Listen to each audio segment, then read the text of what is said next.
Welcome back, guys. This is Arnaldo, a.k.a. Mad Dog, and this is The Real, episode 203 of GG's The Mouthful Podcast.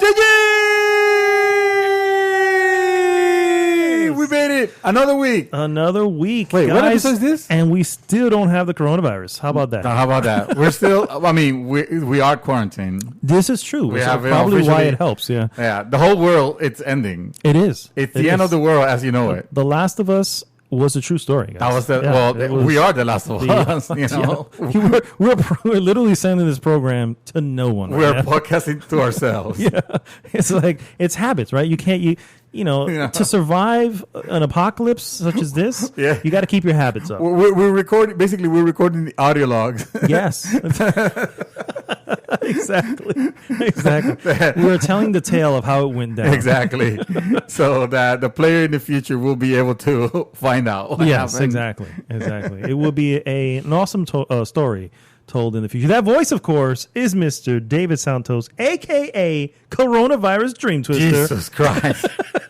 All right, at some point, we're going to have to stop with the joke because it is kind of a serious situation that's happening. Right. Absolutely. We're making light of it in the sense of we're scared shitless. Yeah, I mean, this is not in any way to say don't believe what's happening out there. It's true. It's a real thing, so people are not scared shitless. Apparently people are scared shitful. And they're constantly shitting evidently because TP is like nowhere to be found. Exactly. Like, there is a shortage of TP. Why? Because I tell you why. There was one fool on the internet that made a meme about it, and that was it. Suddenly everybody believed it. And next thing you know, everybody just went ahead and went to Costco because it was the only place that they was left. That's on left. They got themselves a subscription, a membership, and now they're. Let me tell you, we didn't. My wife and I, we didn't really stock. I mean, we buy. Your normal stuff. And I figure, all right, we'll buy a couple extra things here and there, right? Yeah. Nothing just to have, because you never know.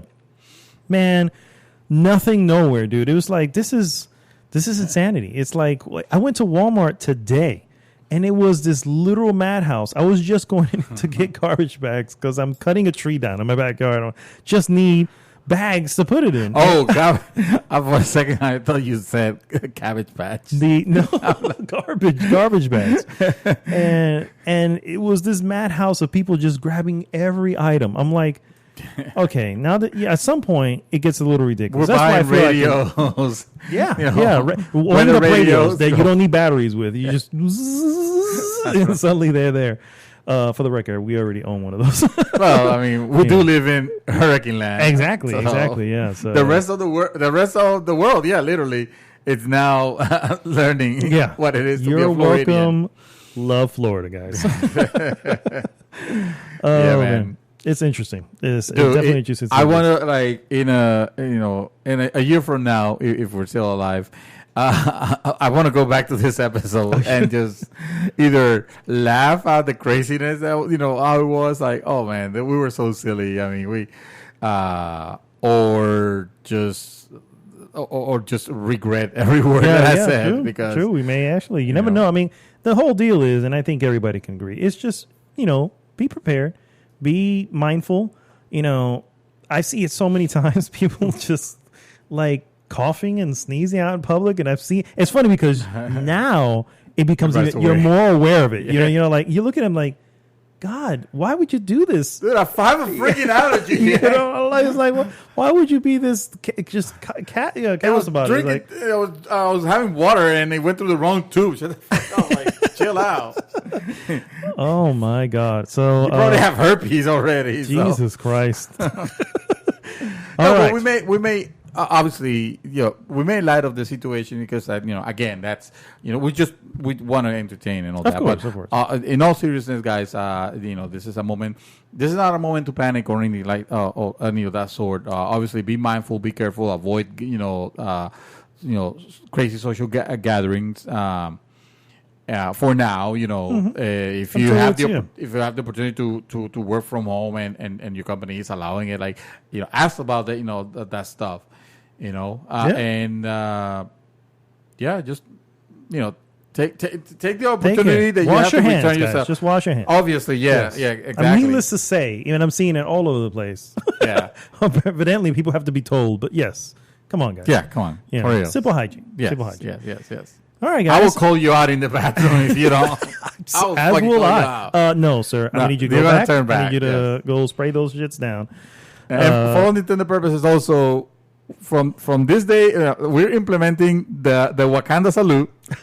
Yes, the Wakanda salute, which is way better than the the the kick bump. No, remember the kick bump that we were doing? The kick bump. No. The Wakanda salute, I think, is way better. Yeah. So, way easier, much more personal. And way more hygienic. And more, very heartfelt. You still, Absolutely. I feel it every time I say what's up, like, what's up, brother? No, I am like, true. Yes, sir. Wakanda forever. Wakanda forever. Yes, Wakanda forever. What we normally do, guys, well, first off, thank you so much for tuning in. Please go to goodgame.rocks and join the conversation there. Takes you right to our Facebook group. And, of course, please like, subscribe, and share the podcast with everyone. What we normally do, guys, first is when we're not discussing silliness, we go into what we've been up to, move on into some various news items, and then finish with our hot topic of the week. This week's hot topic. Nice. Nice slipping. E3 2020 canceled. No. Oh. It did? No. Yeah, we kind of knew what was going to happen at this point. Talking about canceling, social gatherings. Yeah. Of all the social gatherings. That was like the first thing to go, honestly. And it seems very obvious, but we still want to talk about it because it's still unprecedented. I mean, a lot of things that have been getting canceled recently are unprecedented, but it is podcast about games. Mm-hmm. It's not about the NBA. It's not about although they have been canceled too. But yes, but no, we also want to kind of go into what does this mean? What does this lead to?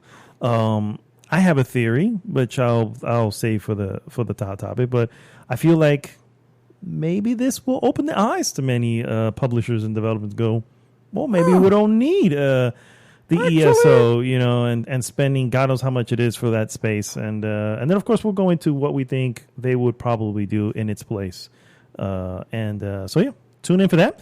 But let's start with what we have been up to, Mr. David Santos.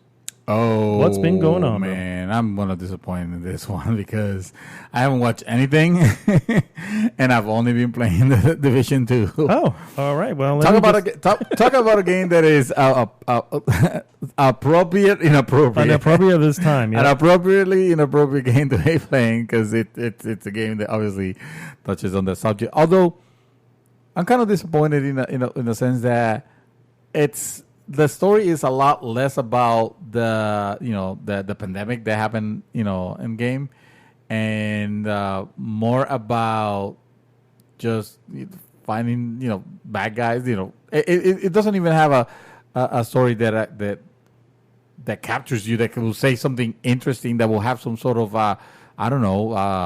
message. And I'm not expecting every freaking video game story to have. Yeah, but this is Ubisoft, and Ubisoft usually.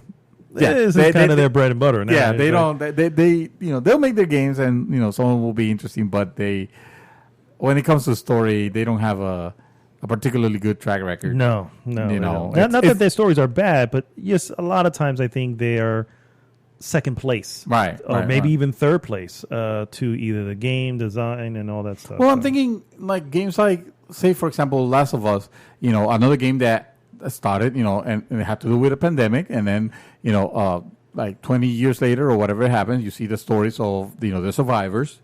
And it has a very strong story, obviously. I expect, or I would expect nothing less from Naughty Dog, of course. Maybe expecting it from a game like The Division, it's too much because it seems like it started with an interesting premise, but then it just devolves to like, just follow this terrorist and kill him. Yeah. Follow this back. These guys are bad. Shoot him. And military shit. All your all your random encounters. It doesn't. It unfortunately, and we were playing it for a little bit. We were playing it, and the gameplay was solid. It is entertaining, and that's what actually keeps me going. But as far as what's happening, like I'm playing right now, the Warlords of New York, and I will say the story so far has been it's told as disappointingly as the original game. It's just a bunch of people talking in your ear while you're not even paying attention because you're shooting or you're doing something else. There's a lack of cutscenes and interesting events or plot twists or anything like of that. It's devoid of all that. It's like it has no seasoning. It's that's a shame. Yeah, it honestly is, because you shouldn't go to this to this game expecting a good story to be told. The gameplay, I've been really enjoying it. I wouldn't be playing it for 3 weeks now if I wasn't. It's got a good gameplay loop. Yeah, it got me in, and I intend to at the very least complete the campaign, and maybe I'm also just counting the days because Doom is releasing next Friday. Yeah, it's the next Friday, this Friday, the following Friday. How do you say that? Whatever you say that. Not the week, not the day that we're recording. How about we just give them the date, right? Okay, how about that? I'm horrible at that. This Friday, next Friday, like, I don't know. Let's see. It'll be the 20th. I think it's the 20th, March 20th. That would be... a Friday. A Friday. Yeah, a Friday. It sounds like a Friday. There you go. Let me see, the 13th? Yeah. Yeah. Because Friday the 13th, 7 days from now is the 20th. Oh, there you go. All right. Yes. Yeah. Confirmed. Yeah. It's confirmed. Absolutely. And that is, that is a game that I'm cautiously optimistic still. I like what I've seen. Don't get me wrong. I've liked I love Doom, the 2016, and obviously the original Doom, but I still have to get my feet on the ground. Remember that this is Bethesda. And I don't trust them. To this day, I will not trust them. So I'm still I haven't pre-ordered that game, and I don't intend to until I see correct reviews, because they don't do review copies anymore. No, exactly. So it's if you don't going to do review copies, then and they have fucked up so badly with the previous title, like the Wolfenstein, the latest Wolfenstein that came out with the daughters of BJ Blazkowicz. That should have been a hit, and it was a clusterfuck. Honestly, it was a disappointment. And let's not say more about Fallout 76. Yeah. What else can we say about that? Apparently, now is that it's probably getting, quote unquote fixed. We'll see about that. I don't trust that either. And I don't have interest on even if it's fixed. But I really love what they did with Doom, and then them being id Software. And I'm hoping that they can actually, make it better. The same, if not better. With it. I have a small feeling that this is just me. This is just my own my own head theorizing. The Fallout 76. I think personally that the main purpose behind that was to have some sort of revenue stream, right? A game that will have a consistent revenue stream, and allow them to do other little projects, but they just want but they just want to have that one game that allows you to, it's just consistent. It has its following. You're always going to have whatever. If you look at Fortnite, for instance, Fortnite allows Epic to do whatever the fuck it wants. You know what I mean? Yeah. Now, whether they do it, hell, they opened up their own store. You know what I mean? Because which I think a lot of that came because you're having your own store is a lot of overhead and all that stuff. So it allowed them to do those type of things. So I think that was, this is again my theory. I think that was their original purpose. It didn't work for Fallout 76. Then the BJ Blazkowicz's daughter one. I know. I can't think of the name. It's so forgettable that we can't even remember the name. The New Blood. I think it was Blood, New Blood or sure. New the Bad Wolfenstein. There you go. That's what it's called. Wolfenstein, the Two Daughters. So that one was another one that had a lot of stuff that you can buy. Sure, it was all cosmetic, but it was almost like another attempt. Like, okay, well, Fallout 76 is kind of shit. Let's try it with Wolfenstein, right? And so now that model moved over to Wolfenstein, and that gave you a game that was, again, not very good. Right. So it becomes this thing where, okay, so now Doom has a hub, where it never had a hub before because it didn't need a hub. It was that type of game. And now I'm like, yeah, I feel like those two didn't work. And again, they're going to try to get that revenue. That's just the gaming companies want. EA has one. It has a couple. Yeah. Hell, even the Ubisoft has one. It has a few. They have, God knows, they have a bunch of them. You know what I mean? They're literally games as service, bro. Those games as service, like it or not, is most likely what helped Ubisoft not get taken over by that other company. Vivendi. Vivendi, yeah. Was it Vivendi? Vivendi, yeah.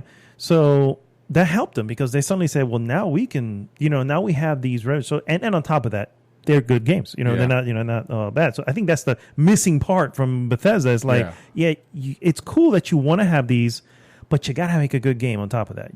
Because the Division 2 is also one of them. As much as it's another online service where you can buy a bunch of shit that you don't really need to have. That'd be very disappointing. I already saw. Oh, you can make a unicorn version of the Doom guys. That's another reason where I'm like, okay, so now I'm not. I'm not the same respecting way. The property at that point. Oh no, not even close. No. And I'm positive that is Bethesda, not id. Yeah. You know what I mean? At that point, it is going. Yeah, we don't have a choice. That's what they want, so we got to put it in.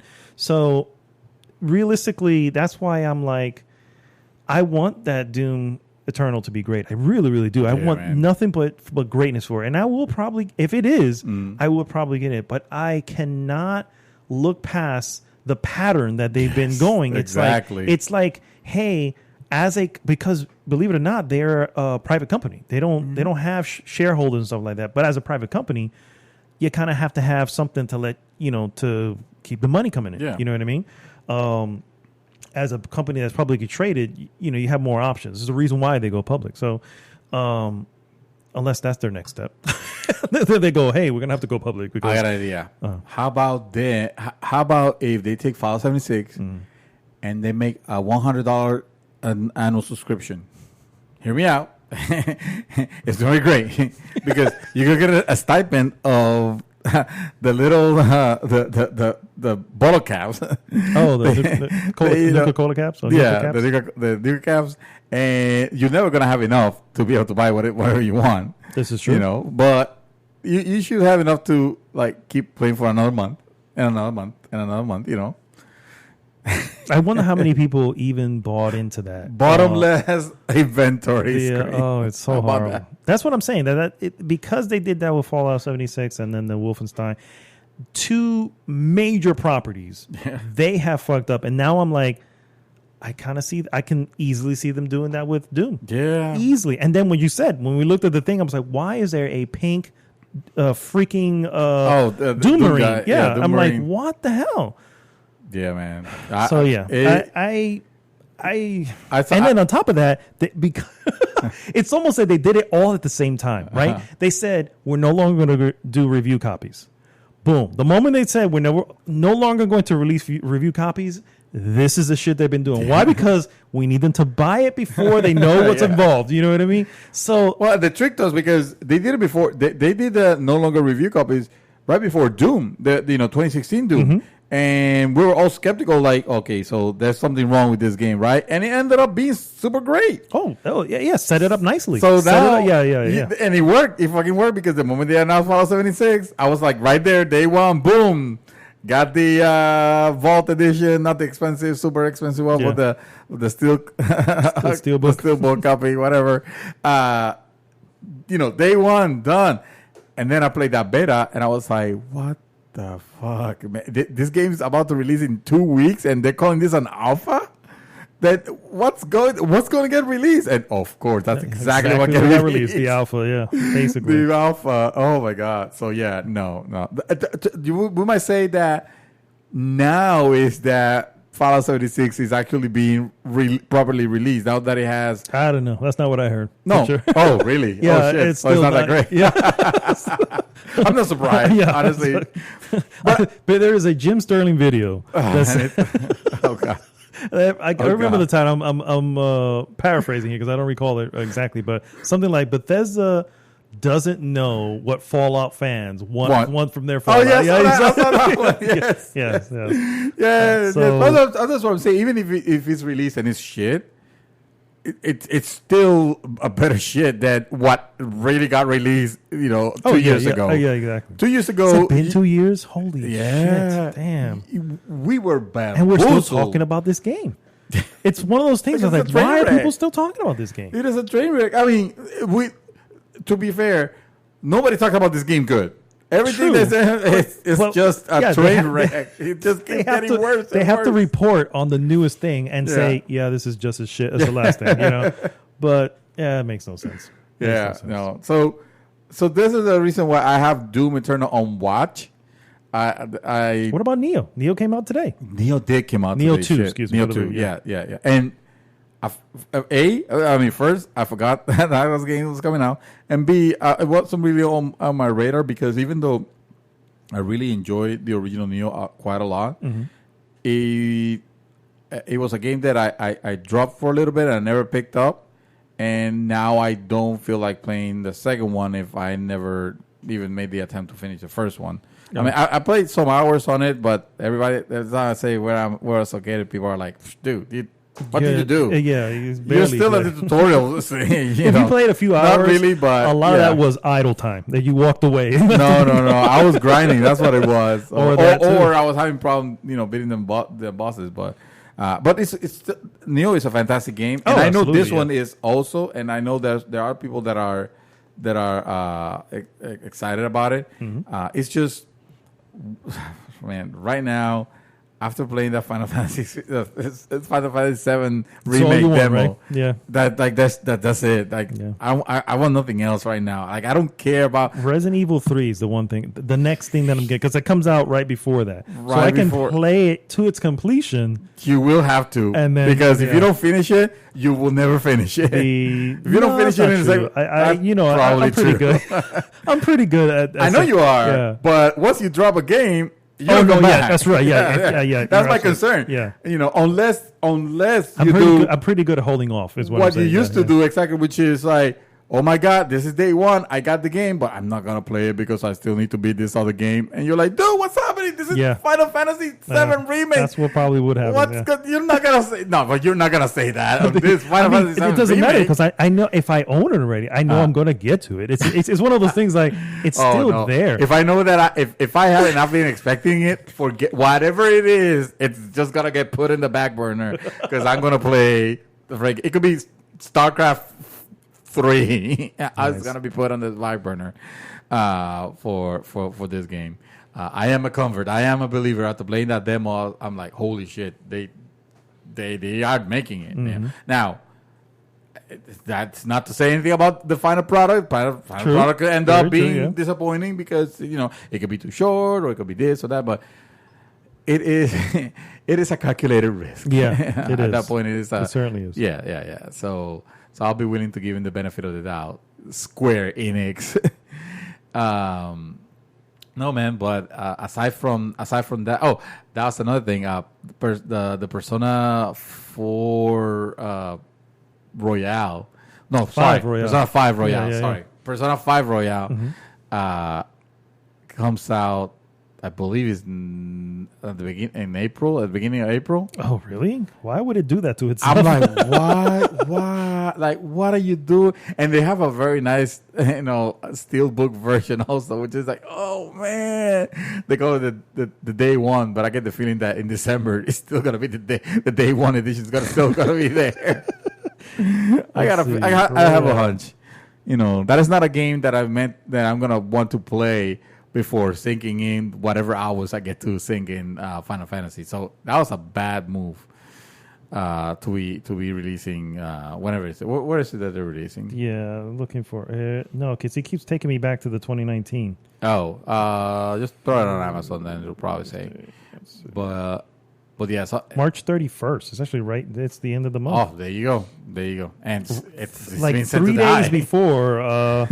Yeah. It's been sent to die. Honestly, I don't know if it's set to die because I think it has its base. No, I don't think it's going to do as well. The Persona, the Persona, like Persona 5 regular is going to trounce. The numbers are still going to trounce. Right. And but in the Persona fan base, it's a niche compared to the Final Fantasy fans. True. So very true. At the end, and that's the thing. I also wonder, like, what the hell's Square gonna do for the next 5-6 years?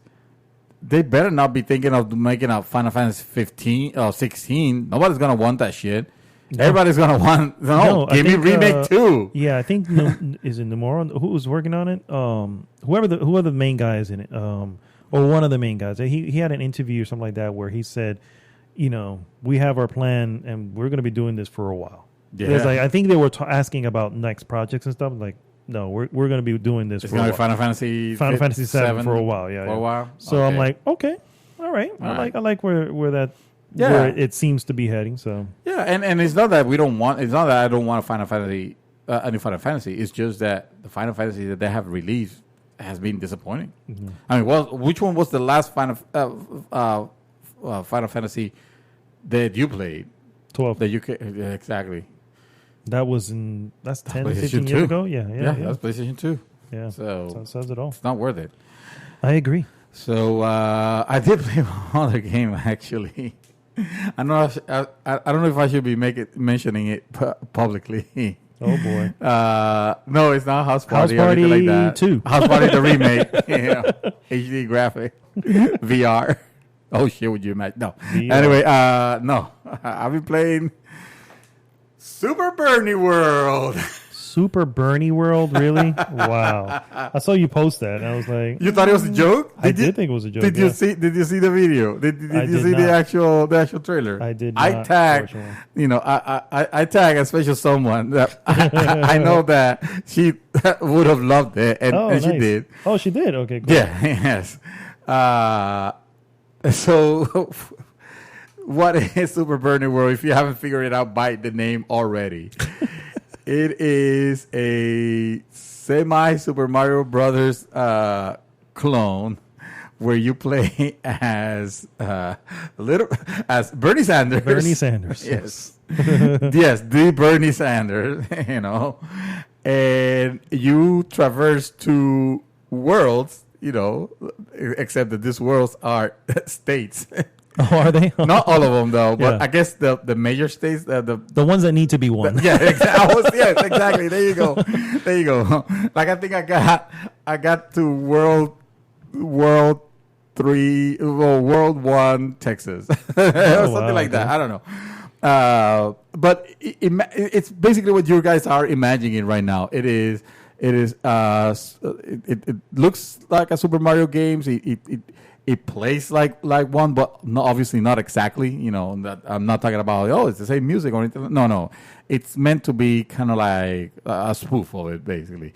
And also an amazing ad campaign because let's just say... It's very smart. I'll tell you that much. It's very smart. My first Bowser was Ted Cruz. that was the Bowser link that I had to the Bowser kid, the Bowser kid that I have to. So you can pretty much imagine who's the Bowser in this game, and kind of know, yeah, I don't know. And between worlds, you have like this little I want to call them cutscenes, but I feel like that's giving it too much credit. It's basically like pieces of text with the characters on it, and it's basically almost playing what will be an ad for his campain. Okay, they'll talk about health system. They'll talk about those political topics that this is not the forum to be talking about. And I'm just mentioning it because it is a game. It is quite hilarious that they made it. Is it free or is it? It's free. It's free. You can download it. Yeah, it's I have it there. I don't know why it says that I've only played 7 minutes because that must have been today because I actually put more time on it. And it is kind of 7 silly. minutes in the last 2 weeks. Is that what it says? That's what it says. Yeah. That clock. Oh, so did you see what I meant by the cutscene? Oh, the Goombas have MAGA hats. Oh, is that what it is? Okay. Okay. Can you tell? You can't tell. Of course, it's heavily pixelated, so it's okay. It looks like a hat, but it looks like those Super Sleuths hat, and I wasn't sure of that. It kind of does. That's awesome. So you definitely post. Oh, well, you did. Never mind. Well, no, I did not post it on the group. No. Oh, okay. I don't know. I love you guys, but there's some buttons that I'd rather not press in the group. Personally, if you guys want to go at it, that's fine. That's why we moderate. But yeah, it's kind of pretty cool. It's kind of cool. Yeah. Regardless of how you feel, I encourage you to try it. Also, it's super short. And it's not a Super Mario game in its completion, or the quality of it. I was going to ask about the actual platforming and all that. It's floaty. It's kind of floaty and silly. It doesn't have. It's not. It's not Mario. It's not Mario. Or Mario. Excuse me. No. You get I don't even know what the hell is it that the equivalent of the flower or the fire flower. Mm-hmm. Like he has an equivalent, but I don't know what the hell it is that he's grabbing, and I don't know what the hell it is that he's throwing. Pamphlets. But he's probably, dude. It's cute. Come on, it's something. Yeah, I don't know. Interesting. I like it. Okay, so that's all I've been doing, sir. I'm sorry. I try to fill as much time as I could, but I really didn't have much. No problem. Super Bernie World, download from Steam, and probably Nintendo Switch. I personally, as far as gaming goes, I haven't really played anything. I'm still playing The Messenger on PlayStation 4, I really love that game. That game is just too fucking cool. And I love the aspect of it, the whole time travel and everything. It's really cool. So I still recommend that. I'm still going through it. I really have nothing else I'm looking to play, but I did download a little game on my phone. Oh, God. Because, mobile games sometimes, Yeah, sometimes. I don't know, sometimes. It's called Two Dots. Two Dots. Two Dots. And wait a minute. I think my wife was playing this. You essentially link up you can't do it diagonally. It has to be up or down or left, right. And you link them up, and you're trying to eliminate a certain amount of colors, essentially. You're trying to take them off. And it's kind of a drop down. It's very simple, but seems like you're connecting a lot more dots than just two. You can. You can do a string as long as it's nothing going diagonally. Like this one here, I can do all 6 in a row, and it takes them out. You know what I mean? But it just can't go diagonally this way. It has to go left, right, up, or down. And then that's basically it. And it's a time kill. I mean, it's all it really is. I'm trying to, because you're not eliminating rows or anything like that. Like as you eliminate lines more and more. Mm-hmm. Well, in this particular one, there was an anchor, and I was just trying to get the anchor to the bottom, essentially. Okay. And of course, it has different challenges, and of course, it has microtransactions. So it is what it is. You want to buy the third dot? Yeah. Oh, there's a new quest, and only for 99 cents, you can, This time, the dots are comas. That's the skin. You mean? I love how you said it. I think you mean commas. But commas, yeah. That's awesome. Yeah. That's a good one. Well done, sir. I like that. But no, I have watched a shitload of shit. Well, what else is there to go? It's not like we can go outside anymore. This is very true. I've been taking advantage of I am working at home now, guys. So I actually don't have to go into work anymore. And it's, got to tell you, it's pretty nice. I don't need to work anymore. I still need to work, but I don't have to go into work. So the first thing I want to bring up, without a doubt, is the documentary Not for Resale, which was pretty awesome. I ended up, I think I mentioned a while back that I ended up, what do you call that? Crowdfunding this particular movie, and I completely forgot about it. I don't know where it comes in the mail, and I'm like, what is this? It's a movie, and it's from some dude named Kevin James. You know what I mean? And I'm just like, When did I? Oh, I think somebody got my information. I just started thinking like all this stuff because that's what it said. It didn't come from a company. It just came from Kevin James. Kevin James is the director actually of the documentary. And so what it is a full-length documentary on local video game stores and the final days of physical media. And surprise, surprise, a certain gentleman by the name of Seth Meyers appears in this. Yes, from no way. Yes, from Control Freaks. I meant to bring Austin Myers? From Control Freak? Austin Myers, yes, from Control Freak. From Control Freak games in Pigeon Forge, Tennessee. Yes, that's him. Located at 1792. What? No, I don't know if that's their address. I'm trying to give him a shout out. Yeah, of course. If you please, I'm gonna find the address and I'm gonna give you a shout out because those guys are awesome. Absolutely, man. And and honestly, it's a very interesting documentary. I actually enjoyed it. I'm not a fan of this particular documentary type, and what that means is that sometimes. In most documentaries, there's always this one moderator. It's one voice who kind of narrates, who kind of gives you the direction that each next scene or next part of the documentary is about, right? I prefer though because it kind of gives you kind of understand the direction. And here, it's really just kind of giving you different sites and stuff like that. And towards the end, unfortunately, some of the sites that you see there have actually been closed and closed for good.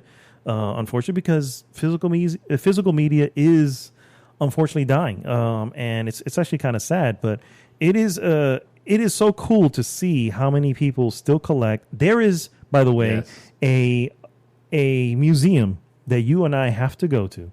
It is in Texas. Obviously, we'll have to wait for the whole the current pandemic when the planes fly again. When the planes fly again, yes. But it's in.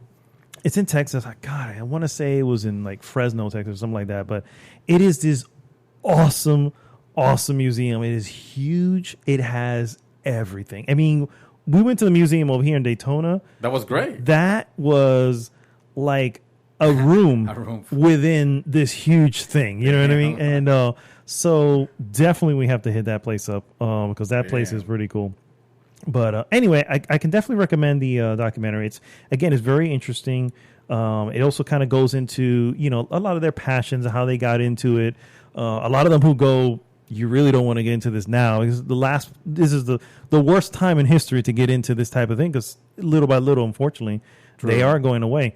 With Seth, one of the things I didn't realize, he probably mentioned when I was there, but because of his area being so poor when it comes to Wi-Fi and internet service and all that, what he does when people need updates, he will come to the store and he has a setup. Actually, we saw the setup. People were playing Splatoon when we were there, right? Yeah. So that setup, it's all hooked up, ready for them to just come in, bring their thing, and have them updated, and they'll go off to because he's in a little mall area, so they'll go off to the rest of the mall and then come back later. Oh yeah, because they're by the mountains. Correct. Yeah, Smoky Mountains. Because they're by 2430 Teacher Lane, Suite 101 in Pigeon Forge, Tennessee. I believe that is correct. I think if you forget that address, you can go online at controlfreakvideogames.com. And find them on the map. Yeah. I definitely recommend going. Oh, that place was awesome. I had tons of fun. When we went, we need to go back. We do. We obviously. I actually bought. Look behind you. I still have a memory. Streets of Rage. Yeah. Streets of Rage. That was meant for Javier, my friend from Puerto Rico. What happened? You never sent it to him? Yeah, I forgot. I think he's a listener, so you may have to send it to him now. Maybe we won't see it next week.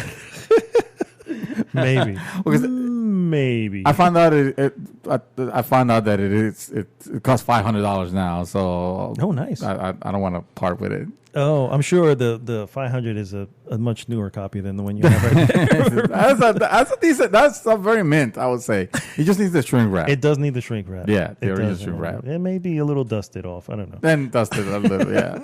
Nobody needs to know. So yeah, that's not for resale. Again, highly recommend it. Came actually in 2019, even though I think when we were, I don't know, 2016 is when I ended up actually putting money in for it. So it took a little bit, but it's pretty interesting. It had a couple of people you would know, Greg Miller, Andrea Renee. So a couple people were in it as well to kind of give on the industry. Yeah. So it's interesting. On the gaming media. Yeah. The next thing I watched, by the way, I watched a lot of documentaries. Oh, God. That had to be the number one thing that I was watching. I don't know why. I just went down, again, a rabbit hole. Don't know why. This is actually a movie that's on Amazon right now. It's called One Child Nation. And you saw that? Did you see it? No, I have it on my list. I have it on my list, yeah. Yeah, so the film basically goes, after becoming a mother, a filmmaker uncovers the untold history of China's one-child policy and the generations of parents and children forever shaped by this social experiment. This movie right here hits pretty hard, man.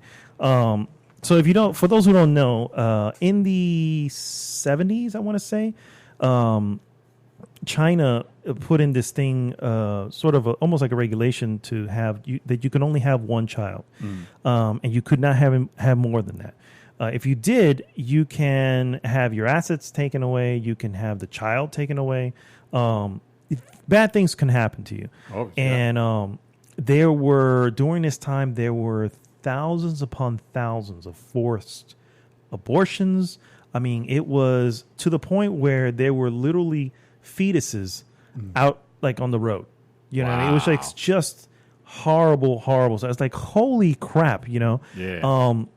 Obviously, they just stopped this I can't recall now, but it's actually fairly recent. I want to say it was probably in the early aughts that they finally they did away with the whole one-child policy.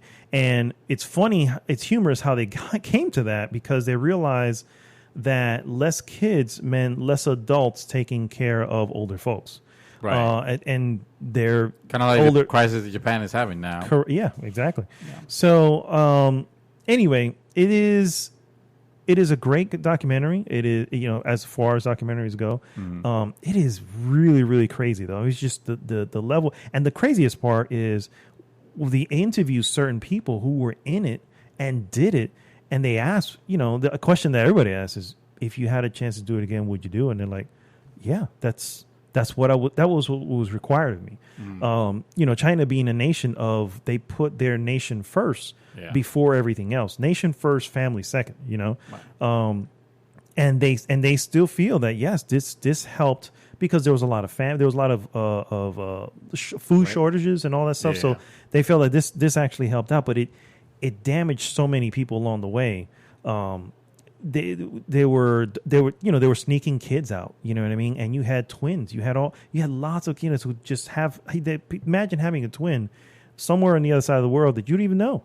You don't even know you have a twin, you know what I mean? And or a brother or a sister, it could be anything like that. So or some sort of family member. And then he kind of show you a little bit of some people who are trying to track down, but the records are so hard to go through. It's almost impossible. And all they have are kids' faces, the pictures of kids' faces. Like, who knows? You know what I mean? It's impossible to track down. Anyway, it's actually pretty cool. It's a very good documentary, that's what I'm trying to say. And I can definitely recommend it. It's actually on Amazon, on Prime. It's available as a Prime. Yeah, I saw it advertised quite a bit, and I was like, okay, that looks interesting. It is, and it's also like, man, you just don't know what other nations go through, when with things like this, and it's just insane. It's just absolutely insane. They're the way that the nation is raised, basically, like you said, it's nation first and family second. You don't expect that, no. And I can see how that is the culture that a lot of people grew up, that they got indoctrinated, and that they see as the right thing. Yeah, as horrible as it sounds. And my goodness. There was this woman in the thing where she was responsible for God knows how many abortions herself. Yeah. And at some point she took it, she couldn't do it anymore. And she became one of those who kind of do the in vitro thing where they're trying to help people have kids, who can't have kids, and now she's celebrated on that. Wow. But she's like she has a wall that she has these people that send her these banners of pictures of her kids, and thanks to you, we were able to have whatever, or, Johnny or whatever, and she has like a wall of them, and she's like, this is nothing. If I was to say that this would undo what I did, I need thousands more of this, and all I'm doing now is making up for the stuff that I did before. Yeah. So anyway, it's pretty interesting. Next thing that I saw, I told you I have a list. I saw that's quite a list of documentaries, sir. This one's not a documentary. This is actually a comedy, and it was pretty good. It's called Brittany Runs a Marathon. And I thought that was a documentary when I saw it. Really? Oh, no, it's not a documentary. It is a young woman decides to make positive changes in her life by training for the New York City Marathon. This movie actually is very good. I can highly recommend this film. So essentially, she's a woman who is out of shape. Kind of at a point in her life, she works at a job that doesn't pay very much, so she has a roommate, and her roommate is a friend or tries to be a close friend, but really her roommate's more into her own self. She's an Instagram person and all this stuff, and then anyway, she gets very depressed, and at some point she decides to, you know what, she wants to go running. She wants to go jogging. It's hilarious how she gets into it. By the way, like I said, it's a comedy, and it's very funny. There are some extremely funny moments in the film, but it's also moving in the sense that, dude, at the end of this film, I was like, I need to get back into running. I used to run all the time, and I was like, man, I really, really want to get back to it, because there's this joy that you have of completing something. And I remember when I watched her. Okay, spoilers, guys. She actually runs the marathon. It's in the freaking trail. It's in the freaking name. So she runs when she runs that, and I'll never forget when I first did my 5K, the zombie 5K. On top of that, and I'm online to just go out. Like at the very entrance, right? They kind of put you in groups, and everybody kind of gets together, and then the doors open, and goes, "All right, go, go, go." And as you're in there, and I'm just sitting there like, God, why did I do this to myself? I am not prepared for this. It was just complete, anxiety. And I was just like, and I was by myself. I was supposed to have like 3 or 4 people with me. No, the 3 of them, like in the end, backed out, even though they paid for it too. And they I can't do it. I was like, whatever, dudes. So I was by myself. I only had my wife, who didn't go running with, but she was there with me. Yeah. So shout out to my lovely wife. Anyway. But I will never forget crossing that finish line, dude. Yeah. Crossing that finish line. And I was just like this. At that point, I was like, this is the most difficult thing I've ever done in my life. Yeah. And I completed it, and I did it. And I was just like, so there's just this huge, I don't know, sense of accomplishment. You know what I mean? Yeah. So that's the feeling you get out after watching this film. So again, highly recommended. Brittany runs a marathon. She's a drinker, and she goes out. She's a smoker, and she really has to change her life. And it's hard. That's the other thing that the film kind of really shows. It's sometimes you don't know who the ones are holding you back until you really push to do what you got to do, and then you realize, you start to really see the light as to, oh my God, this person who I consider my friend. They don't want me to do this, or they're actively trying to stop me from doing this, and why? Because whatever. It could be any reason. Yeah. It will outshine them. Correct. Yeah, exactly. Like so it's anyway, it's really good. Awesome movie. I honestly can't tell where I watched this at. Oh, it's also on Prime. It's on Prime. Wow. My wife actually picked this one out, and I was like, all right, let's watch it. And we were both loving it. It's good stuff. Good stuff. Another documentary. You either watch documentaries or documentary-like movies? Yeah. That could be it. It is, and the reason I got into this one, again, YouTube guys can be the biggest rabbit hole you can fall upon. Okay. Oh yeah. Have you heard of Gracie Jiu-Jitsu? No, I have. Okay, not. so do you Ultimate Fighting Champion, right? Right. So the Ultimate Fighting Champion was actually a tournament that was created by they call them, their names are Grace. Gracie's their last name. It's a Brazilian family who created their version of jiu-jitsu, which is called Gracie Jiu-Jitsu. And it is said to be one of the most versatile and if you're really good in Gracie Jiu-Jitsu, you can be an excellent fighter. And so this is a story of, his name is Rickson Gracie, which is probably, you probably don't know him, but probably the most celebrated champion in the world, probably ever. Okay. So he at this time in Brazil, this is before UFC. Okay. In Brazil, they created this thing called Vale Tudo. If I'm not mistaken. Yeah. So Vale Tudo was a sort of an elimination fighting thing where you'd have 8 people, and in order to win, you had to win 3 fights, right? Because it was 4 fights. Of those 4, you would have, the winners would face each other. Now you have 2 fights, and then the winners would face each other at the end as that one fight. So and this is in one night. This isn't like in several whatever. It's in one day. So if you're injured in that first fight, you're fighting with that injury throughout. You know what I mean? So it's that type of fighting, and so. It's called Choke, by the way. I don't know if I said the name of the thing. It's the documentary is called Choke. Choke. Yeah, like a choke out. Oh, yeah. Like choking somebody. And he goes to defend his title in Japan. Like they just started the Vale Tudo in Japan. It was their first one ever.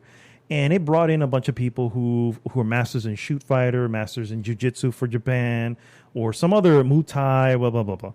And he comes in, dude. It's one of those things you can't believe it until you hear it. And he's the announcement come in and everybody come in. Oh, he's from America. There's two or three Americans in there. One from Tulsa, Oklahoma, and it kind of goes through their records. And out comes Rickson Gracie with a record of 401 wins and 0 losses. And you're like, whoa, how the fuck? You know what I mean? This guy has been fighting since he was a child. It is ridiculous. Anyway, an awesome, again, if you like UFC or anything like that, if you like UFC, you should have watched this by now. I like UFC, and I've just kind of stumbled upon it. I didn't know this thing existed. It's actually on YouTube is where I watched it. The full documentary is on there. Oh, wow. And it's from the 90s, so it's in 4:3 and everything, you know what I mean? Wow. But still, it's really interesting, and also kind of gives you a little history of the Gracie clan and how they. The story is crazy because the eldest father, Gracie, worked as like a customs guy in Brazil, and he would help these Japanese family come into Brazil, and whatever they had to do to get in, and as a thank you, somehow or another, they imparted the teachings of jiu-jitsu to him and to help whatever, and then from there he developed his own. He took that and kind of made it his own type of thing, and now it's like it's the thing everybody wants to be a part of. You know what I mean? Especially in the UFC, the UFC fighters, a lot of them go. A lot of them are a version of it, but a lot of them are of the original UFC. Not like right now. I don't know if you know, but the original UFC had no weight classes. Like the very first one, no weight classes. So that means if the dude's 300 pounds and you're 150. It is what it is. Mike Tyson versus Little Mac. Yes. And some of them were. And the most shocking part would be how that small guy would win. He would walk away as the winner. And you're like, how in the hell? There was this one dude came in. He was like a big, almost, I want to say he was like, that was his practice, sumo or something like that. And against this little guy. And of course, everybody wanted to watch. It was like, no, we need to see what the hell's going to happen here. And the little guy just literally jetted, at the moment when the referee goes fight, jetted up to him and then with his fist just hammered to the side of the head, and then the sumo guy goes down on one knee and he just hammered the hell out of him until the guy tapped out, and then he won, but he broke his hand. Oh, it was like whoa, but he still won. He walked away with the victory. I'm like, you know what, respect. For real. So anyway, that's Choke. And the final thing that I've watched. Holy crap. There's more? This is the final, I promise, guys. Might as well make this the topic of the week. Is on HBO, the show Chernobyl.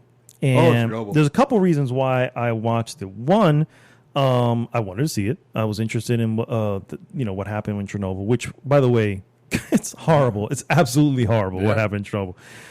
But two, the writers, the main writer of Chernobyl is going to be the writer pairing up with Neil Druckmann to do the Last of Us TV show.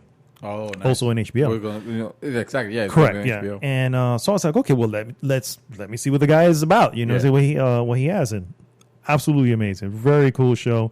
Easily digestible too, because there's only 5 episodes. There's no season 2 or 3. It's a mini series. It's just meant to be that story. And it is. If you don't know what Chernobyl is, this actually happened in the 80s, 1986.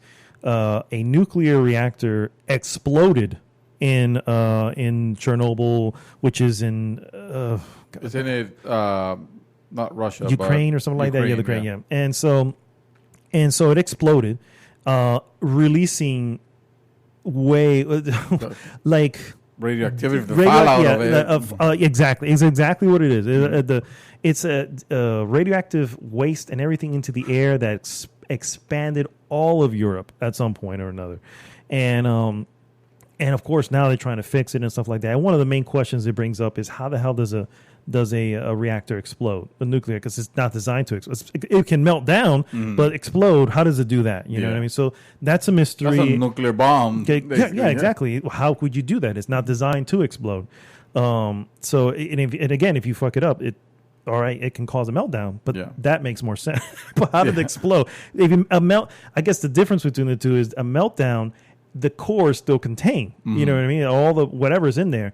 But an explosion, that means the core is exposed and all the radioactive waste is coming out, or radiation is coming out. Yeah. And so, anyway, it's a history of how they had to, one, to figure out what happened, two, rush to fix it, because there were several moments where it was going to there was one point where it was going to lead to another explosion that would have been way worse, because now what's left of the core is going to literally fly hundreds of miles away, so now radiation is going to be everywhere, and all that's going to be unlivable, which right now Chernobyl is unlivable. It's still no one's going to be there for the next couple thousand years. You cannot live there. You can't. Isn't that crazy? Yeah. That an element so powerful that it makes a whole area uninhabitable. And somehow we still want to make fucking bombs out of them and have it at the ready so we can push it again. To be fair, and shortly after this incident is what led to the disarmament of nuclear weapons. Yeah, they were like, this. It's a shame that this had to happen. Mm-hmm. You know what I mean? But at the same time, you see this and you see the results of it, and you go, it's an eye opener. Go, maybe we don't need these. You know what I mean? Yeah. It also, in a lot of opinions, feel that it also led to the fall of the USSR in general. Because Gorbachev was the leader at the time, and there was a big cover up because they kept saying no, it's fine, nothing's bad, whatever. And it's funny because the first initial 2 days later. In the Netherlands, a nuclear whatever is there we're picking up nuclear stuff in the air. You know what I mean? We don't know where it's coming from, and that led them back to the point where then the world knew about it at that point. So, so that's how far it traveled, and it's, dude, it's honestly, it's a great series. It's so good that I went again. YouTube and it's freaking the holes that it has. I started watching weird documentaries about it. Another documentary. I won't bring that one up, but the show is the show is really the important. I'm playing on Metro also. Metro Last Line. No, there was another game that was actually a lot closer because it might have been the name of it might have been Chernobyl, but I could be wrong. I think there is a game called Chernobyl. There's also a film, like a horror movie called Chernobyl. Oh, so, but yeah, it's anyway. I'll look it up, but definitely it's eye opening. It's like it's man. It's just one of those things you're like, I can't even believe that there's a section in the world right now of several kilometers that is uninhabitable. And then the cleanup behind it. The cleanup involved people had to move out, and they had to forcibly moved out. They had to bulldoze some of the houses. They had to unearth the dirt and then bury that dirt in cement, because that dirt is all radioactive. But it can only go so far. They had literally teams of people going out just shooting wild animals because they were radioactive, and then it's like they're going to spread if we don't take them. So they have to kill them, bury them in cement as well.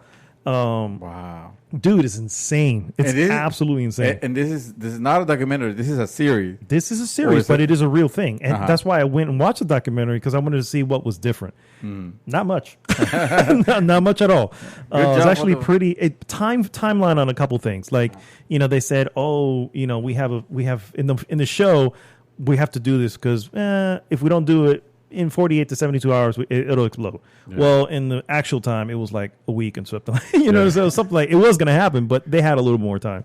So anyway, really good stuff. And that, sir, is all I've been doing. All right. That was quite a list.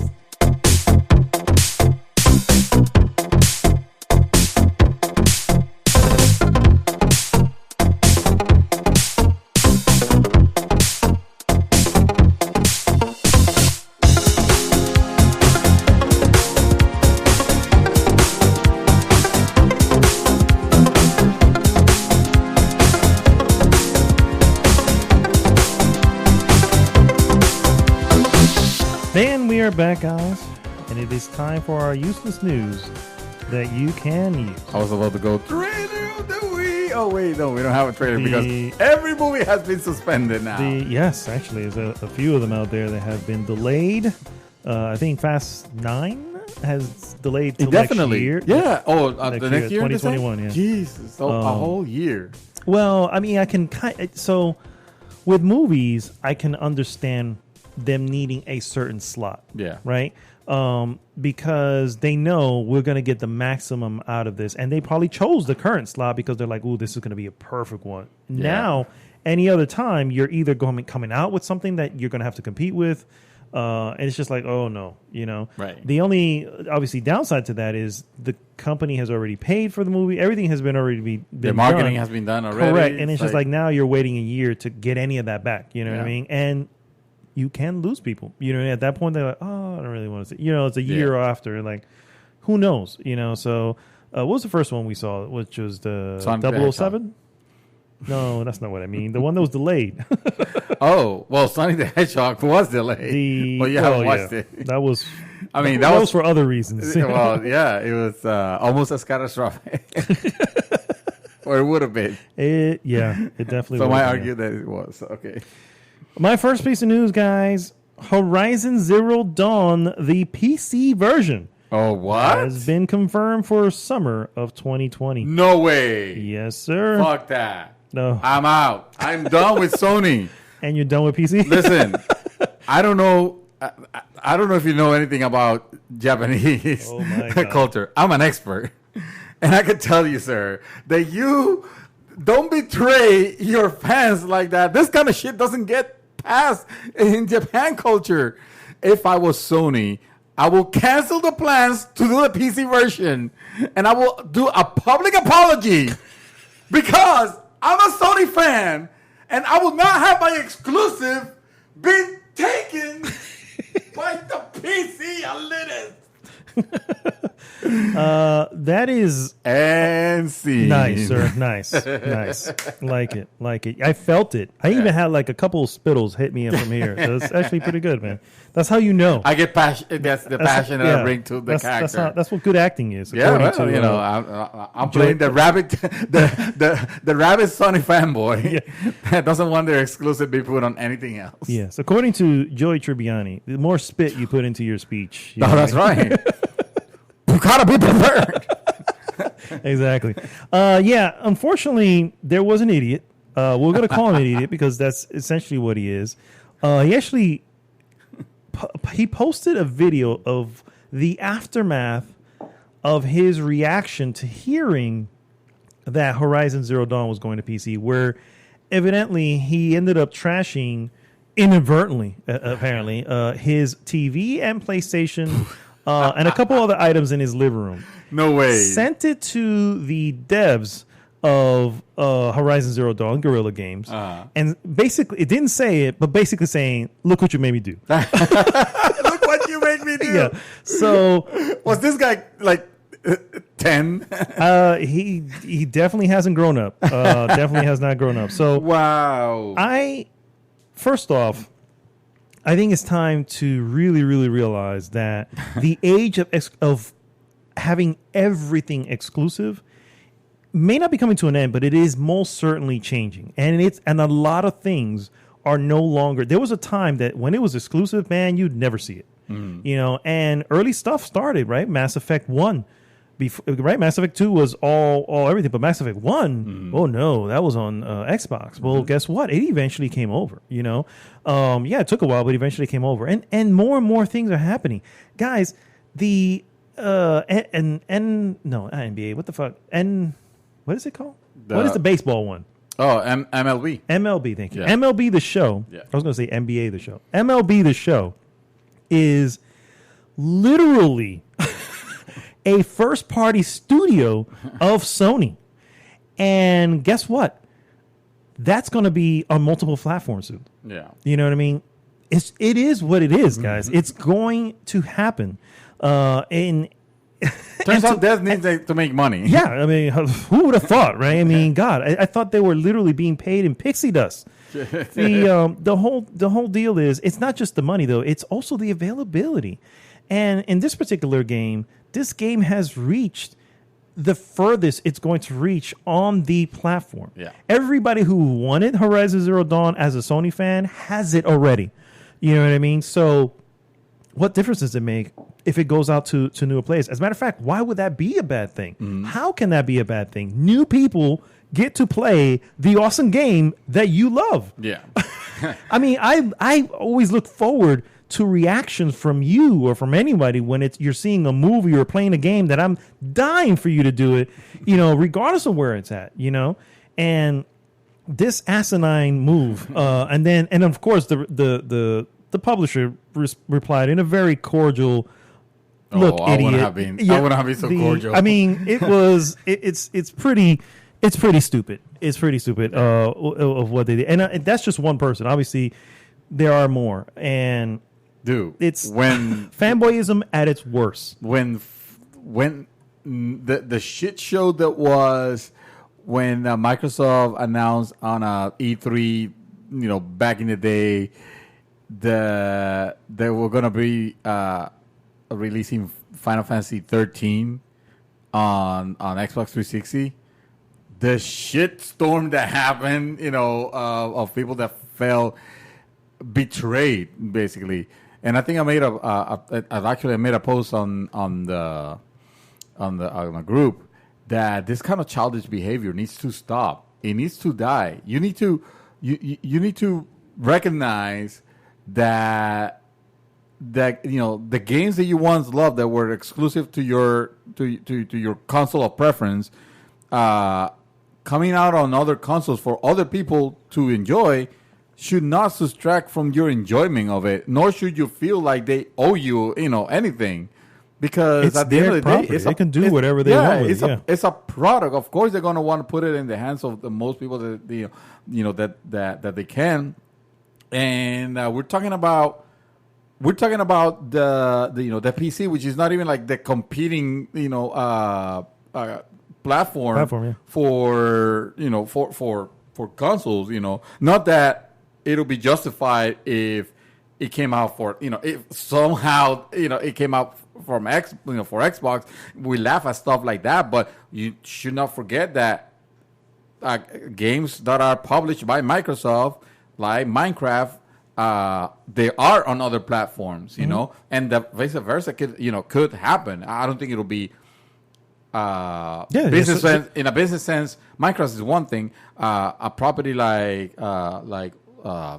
Horizon Zero Dawn, you don't want it on or you're not gonna have it on Xbox because of business reasons. And I'm in no way saying that exclusive needs to die. I'm not saying that. No, definitely. Obviously, you need to add value to your platform. Yeah, and that obviously does. But that also doesn't mean it cannot go to that platform, right? I mean, it's highly unlikely. But if it did, who cares? What difference does it make? Exactly. So Horizon Zero Dawn made it to an Xbox.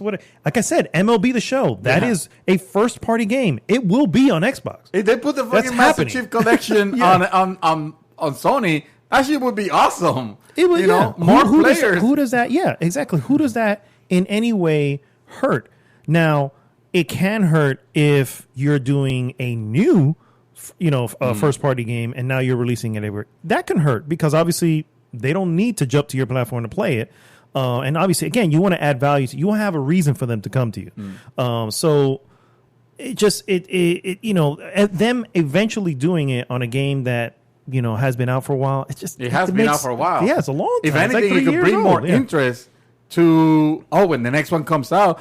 I'm not gonna wait for the PC version because what if it doesn't come? I'm gonna play it on on the console. Yeah. That's why, honestly, even though I understand and I'm sorry, we don't mean to bring it as an exclusive. We could, if we want, we could actually make it the topic of the weeks for next week. But we'll be almost rehearsing what we're saying. Do it. We're in it. The fact that exclusive on a title, yes, on a platform, yes, it is important to have them. That's how you attract the people to your platform. Mm-hmm. But you might have some games that that they have already passed that stage.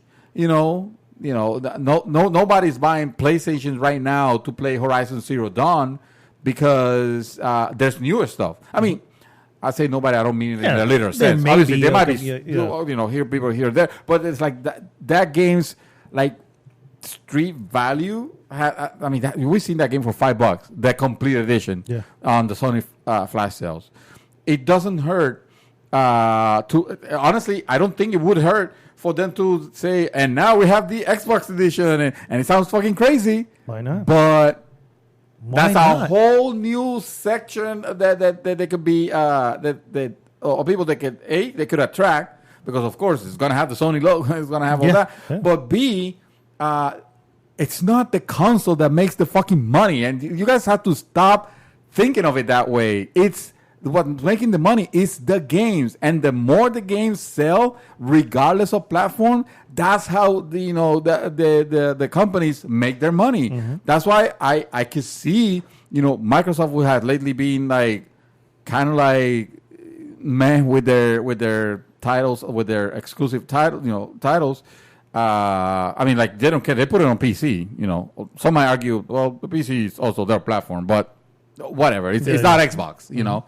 Well, I don't see it to be that far-fetched for them to start putting, like, for example, Halo Master Chief Collection on Sony. I'm not saying this is going to happen. Don't come me as crazy. But it is not that far-fetched of a crazy idea, because you will sell that, you will sell, copies of it. I'm like, it's a whole bunch of games on it. Mm-hmm. And then it'll mount interest towards your next title, which is not going to be on Xbox Day One. On PlayStation Day One, it's only going to be on Xbox. See, kind of like that kind of stuff. You have to remember, the days of the console wars, and when I say console wars, I also have to include, the PC as a platform. Like that mentality, you kind of have to put it away.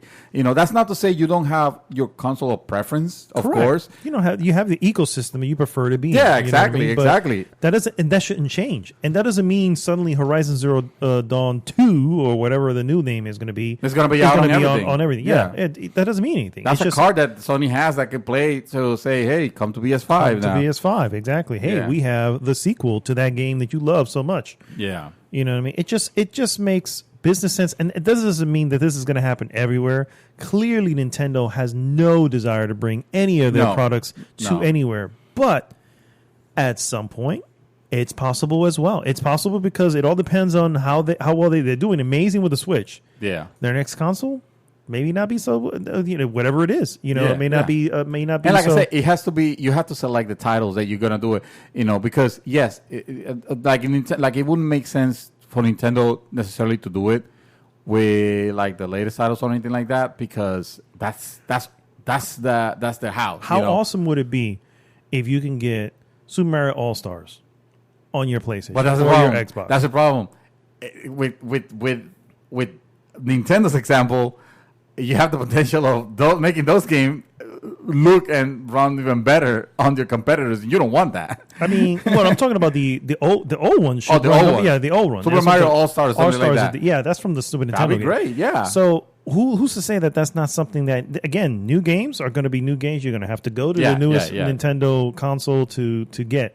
But old games, why? Why would that be an issue? Yeah. It's just money that everybody gets to make. Nintendo would be rolling in it way more than they are now if they just did that. Yeah. I mean, and they're already trickling it out on fucking Nintendo Online bullshit, which I don't know why I'm still paying for that stupid thing. But anyway, and you look at third party. Look at the example of third parties. You don't see Epic forging an exclusive an exclusivity clause with Microsoft, or with Sony, making Fortnite just the exclusive Sony's exclusive platform of Fortnite. Like, you don't see that shit. Why? Because Epic likes money, and they put that shit on toasters if they can. They will, and that's how you make money. That's how company. That's how Microsoft. That's how Sony is gonna make money. Not on the console, because the consoles are always gonna lose money, especially these ones that they're gonna be forced to put them at a price that is as affordable as possible, but it's still gonna be high because the technology that is in there is kind of pricey. Mm-hmm. So they're gonna be taking a loss in the beginning, and this is a way for them to say, this is how we subsidize that loss. Yeah, exactly. You know what I mean? Exactly. It's like, we know we're going to take a hit because we have to sell this, particularly if we have to delay it because of what's going on. Yeah. Let's subsidize it a different way. And it's like, here you go. We'll bring an exclusive to the PC, and who knows, maybe even further somewhere else. You know what I mean? Yeah. You just never know. You know what I mean? And it is really nothing bad. It is all good for all players. There's nothing bad about it. It's nothing but gain. Everybody's gaining something. Yeah. We gain, players gain a game that they want to play on a new platform. Yeah. And the publisher gains more money because it's selling on a platform that wasn't there before. And it's a relatively easy port to do, considering that the Decima engine is already being proven that it can run on PC, well enough.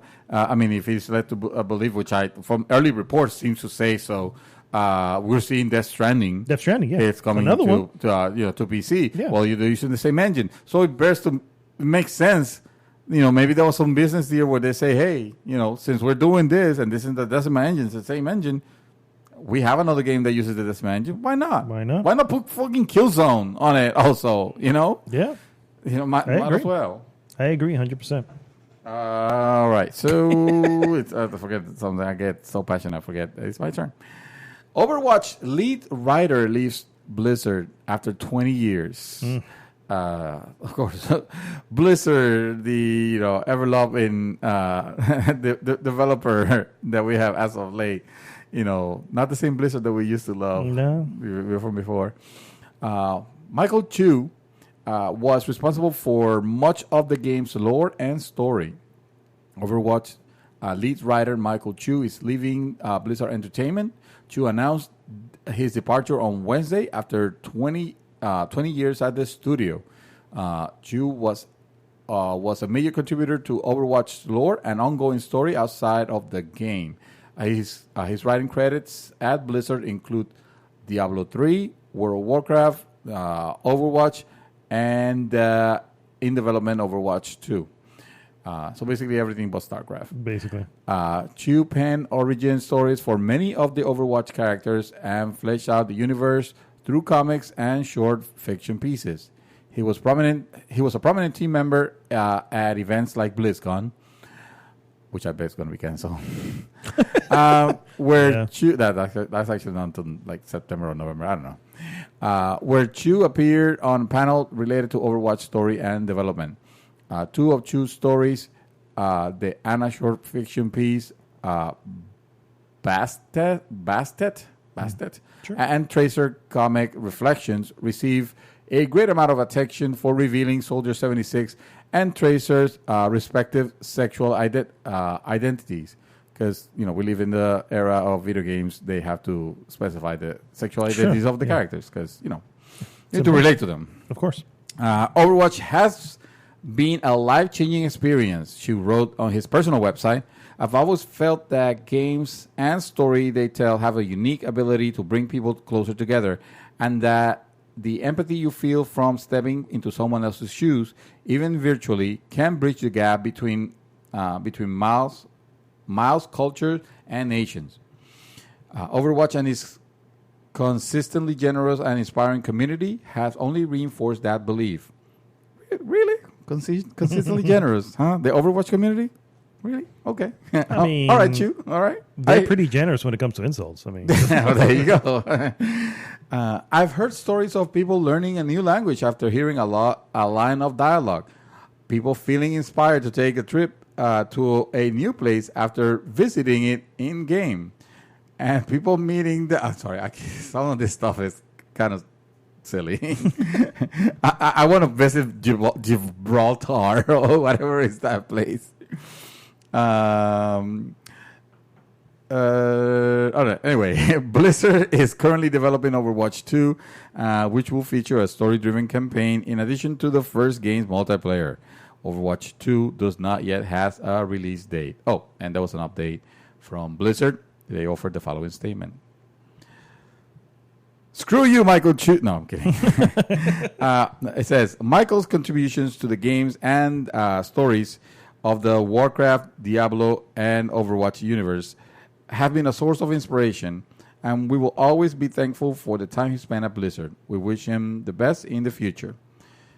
And that is Blizzard's statement. I always, or not always, but I heard people pronounce Diablo as Diablo. I think I have heard that as well. Why? Why would they do that? They have no idea how to say it. I mean, what can we do? Best of luck and Michael Chu. Michael Chu. My next piece. The buyer of $300,000 Nintendo PlayStation is none other than the Pets.com founder. What? Greg McLemore. Also part of the band Macklemore. Yeah. I'm gonna have that. Only got a $20 in my pocket. Has been collecting rare video games for 20 years.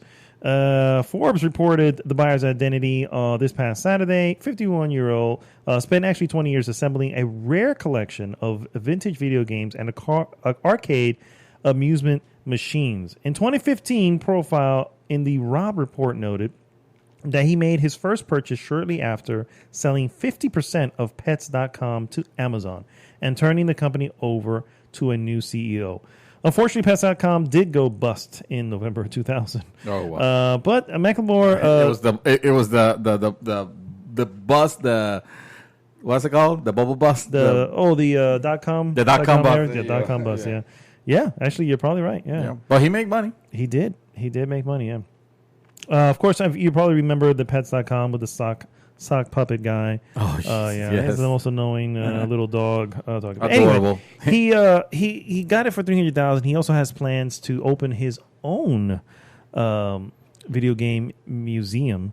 And the people in Texas, the same ones who I mentioned, actually reached out to him and say, hey, if you want to, have it, displayed here for a little bit, by all means, we'd be happy to have you. He was like, nah, I'm good, sir. I'm good. I'm going to open my own version of it. So now we have competing video game museums, basically. Fine. Yeah. The more the merrier. Exactly. Fun fact about that. The seller of the Nintendo PlayStation actually received an offer of like $1.3 million before it went to auction. And he said, no, I'm gonna let it go to auction. Oh my God, what a dumb. And the auction only got it to $300,000. So he's kicking his own ass right now. I would have been like, son, nope. I should have put a reserve on that shit. Oh my God, that's hilarious. That was brutal. I mean, $300,000 nothing to sneeze at, but I'm telling you, definitely. I mean, that's but real. 1.3 mil. I mean, This is fucking awesome. All right, so speaking of Macklemore. Oh, okay. We're not speaking of Macklemore. When I'm speaking about the NFL. Oh boy. Oh yeah, exactly. Because when I speak about the NFL, I'm curious to know what you have to say. Yeah. Well, would fancy you to know that NFL 2K is about to return in 2021. Nice. Yeah, because what's NFL 2K? It was wasn't it a 2K game? It's probably in the early 2000s, maybe. Yeah, definitely. So the NFL and 2K games have announced a new agreement today that will see the publisher of NBA 2K and WWE 2K. I see what they're doing. Return to football. But EA's long-running Madden NFL series will remain on challenge in the high-end simulation market. Sure. Because when I think of high-end simulation market, I think of EA. I think of EA and Madden. Especially the later. Anyway. The games will be non-simulation football game experiences. In other words, they will be fun. Extreme. They will be extreme. I might as well at that point just get the XFL. Yeah. 2K said in its press release, adding, while specific game titles, developers, and release dates will be announced at a later date, 2K confirmed the projects are in early development and will launch starting in the calendar year 2021.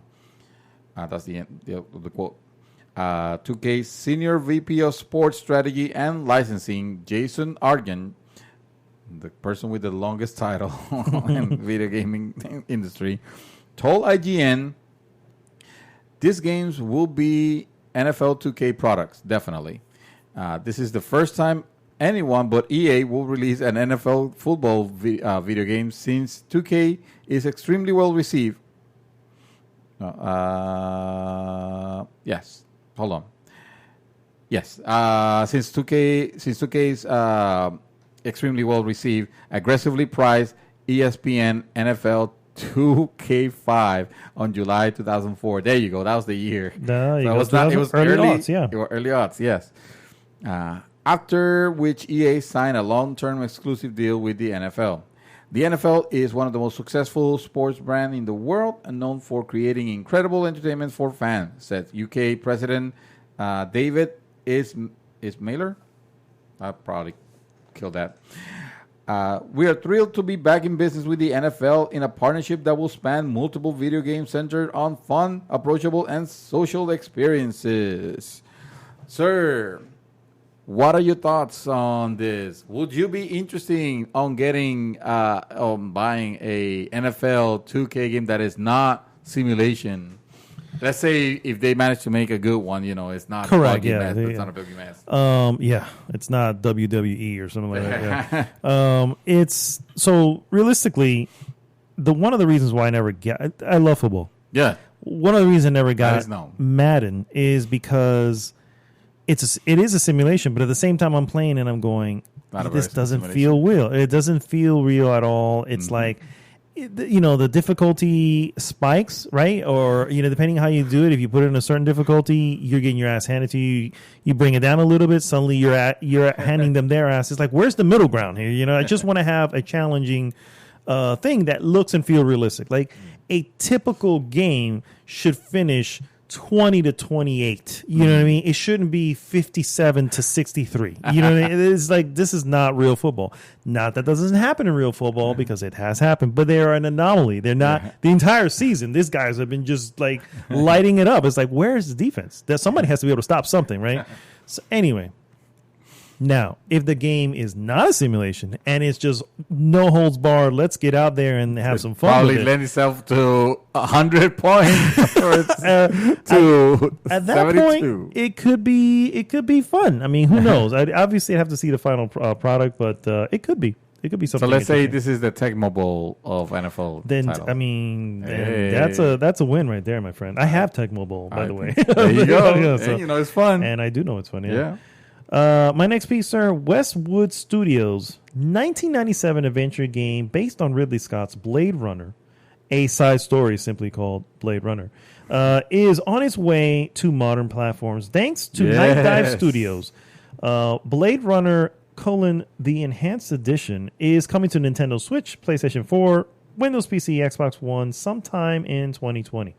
The new edition will feature updated character models and animations, upscale cutscenes, widescreen resolution support, and keyboard and controller customization. Night Dive said in a news release, the developer did not release screenshots or video to support the announcement. Westwood Blade Runner tells the story of Detective Roy McCoy. Wow. That's Roy McCoy. Roy McCoy. Yeah. A hunter of rogue androids. Really? Come on, guys. It was. I mean, this came in the 1990s, so it was a different time. Yeah, that's not what I anyway. I know. The non-linear story of the game takes place alongside the 1982 film of the same name. McCoy interacts with characters, environments seen in the movie. Actors Sean Young, James Hong, Joy Turkel, Brian James, and William Sandersons reprise their screen roles for the game. Sir, you sound like you're kind of into this one. I've never played this, so I'm new to this particular game. I remember playing actually and being amazed at the technology back then. That game looked beautiful. Mm-hmm. Problem is the type of game it was. I don't feel like it's a game right now that leaves a lot of excitement. It was a point and click adventure. Oh, that's so yeah. So I mean, it was definitely beautiful, and I want to see what they did what they do with a remaster. It was an interesting story. Also, I heard from a lot of people that actually beat it. And for that, and the fact that it's a Blade Runner. It excites me to see that, Yeah, I love the Blade Runner series. Yeah. So I would like to see, what that final product ends up being. As far as being excited to play it again, honestly, don't know. I don't remember. I remember a lot of it being that point and click, like I mentioned, and those type of games, like they don't really do it for me anymore. Mm-hmm. I don't know also what refinements they might make, because if they do something original that is cool, then yeah. I want to see that, that story. It's certainly interesting, but who knows? At this time, yeah, I might have to wait and see on that one. So there's not a lot of news that don't have something to do with the COVID-19 virus, otherwise known as the quick hits here. If you're okay. Go ahead.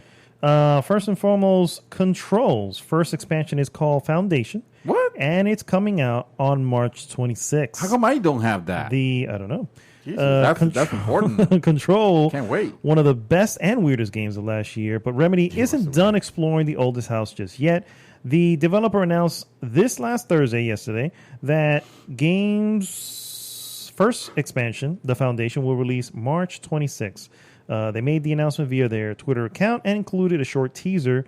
As usual with Control, the video game is pretty vague and heavy on the mysteries. But there are a few things we can figure out from the hints. First of all, based on the name, it seems like we'll be heading back to the Black Rock Quarry, the supposed foundation of the oldest house. Based on all the weird stuff that's constantly happening in the rest of the Federal Bureau of Control's headquarters, its lowest levels are sure to be filled with supernatural energy. Oh my God, I'm excited. Yeah, me too. I can use some more Control. Definitely me too. I really liked it. And I recall that I didn't do on the game. That area that you're supposed to go in that will hurt you the moment you stepped in. Yeah, it will be that color, like red color, and it'll hurt you automatically. I don't remember. I beat that game. I don't remember going back to that place. That's more of a side area, and you can get it. There's something you can. I can't remember what it is, but there's something you can do to a power you can give yourself that would be able to withstand that hurting you. Yeah. And then you can just kind of wander that area just fine. But I think you actually have to wander that area, and I think in that area is where you get it. And then, obviously, you're fine to go back. Oh, that's probably what it is then. Yeah. Oh, that's kind of... Because I always thought, okay, this is the area. This is obviously what the end game is going to be. And it ends up being someplace else. And I was like, okay, so I missed that chunk. Yep. I kind of want to go back to Control. I didn't care much for the story itself, but the game was awesome. I love the game. I love the story, too. I'm not going to lie. What story? That's just... That's not there. That's me. Another quick hit. Nintendo and the Lego Group are teaming up to make a new line of Lego toys based on the Super Mario franchise. What? Nintendo teased. Nintendo teased the collaboration on Tuesday, a day it calls Mario's Day, because it's March 10th. Get it? I see what they did there. Yeah, offering a frustratingly short preview of what's to come. Something fun is being built, is all that Nintendo America's Twitter account said. So, of course, you'll see more of Lego and Mario, together. And my last little tidbit, guys. Hell hath no fury than a doomicorn. That has been. Is that what they're calling it for real? Or is that what they? Because if you're coining it, I'm on board. No, it's what they're calling. Oh, then fuck that. Then no, I'm not that good, sir. Doom Eternal, the sequel to id Software's critically acclaimed 2016 shooter, comes out on March 20th. On Tuesday, the developers released a short teaser video which focuses on the fact that the game will have cosmetic skins. Oh my god! For price. My god! That part I added myself. It will also, but it also revealed the abomination, unlike any fans have ever seen before. It's called Doomicorn, and it's majestic. Nope. According to this writer, it's majestic. The Doomicorn will be available exclusively to Twitch Prime members who opt to connect their Bethesda.net account to their Twitch account between March 20th and April 21st. It also comes with something called the Clip Clop Stance animation. Oh, dear Lord. I already know what that is. That's the freak. Oh, God. Anyway. Yeah, guys. Doomicorn. This is exactly what I think Jesus of. Christ. That looks like a My Little Pony, like a demonic My Little Pony. That's exactly what it is. Actually, I misdescribed it, though, because demonic My Little Pony will be cool looking. This looks like, I don't know what kind of toy. I'm not even sure what it... I mean, I can definitely go with My Little Pony, because it's definitely very similar to that, but yeah. So that, sir, is all I have. What you got? Well, the reason I didn't actually have anything else was because I have one piece that talked about a new Witcher game coming from obviously CD Projekt Red after Cyberpunk 2077's release date, but at the end of it, it was fake. It was not fake, but it was contradicted because now they're saying, they're going to be working on a new IP, and at that point it's like, well, sure, yes, that's what probably they should be doing. Yeah. They're working on this new IP. They probably should be working on another one rather than revisiting.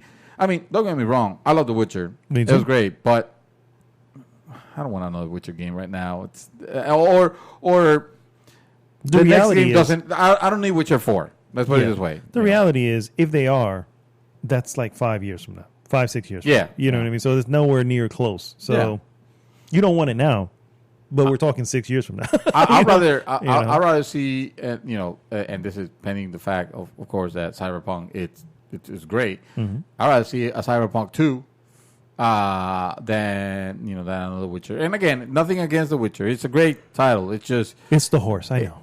No, actually, damn it, Roach. I got used to the Roach.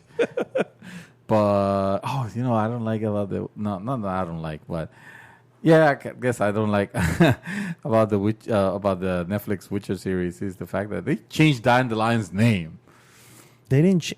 They call him Jaskier. I don't know what the fuck is that. That is his original name. Well, they should call him Dandelion because that's what they call it on the games. See, you're upset because they said it themselves. This is based off the books, not the game. Oh, well, is he's Jaskier on the books? Yes, that's his original name. See, I can respect the books that I have haven't called him as Dandelion. The audio books that I was listening to, yes, they refer to him as Dandelion, but his original name was Jaskier. Then why not stick to Dandelion then? Don't know, sir. Again, they're sticking why with the make original it confusing? Book. What's the point? I knew who it was the immediately. Books, of course, and you you don't think, this must be a cousin or that person's gonna die. Yeah. Oh, this is the father. You don't think of anything like that. Of course, that's Dandelion, but you expect him to be known as Dandelion because that's how they refer to him in the books evidently, and on the later on books, game, yes, the later books. Okay, so the sooner books. So there's an explanation. The Sooner spoiler alert: the Sooner books has an explanation of his transformation. That's what it is. Yeah. Maybe Jaskier means dandelion. Who knows? Probably. That's probably what it is. Jaskier is polished for dandelion. I mean, that's the only thing I can think of. So. Yeah, no, I think you nailed it. There you Good job, sir. We're going with that. Yeah. All right, guys, stand by. We'll be right back with our hot topic.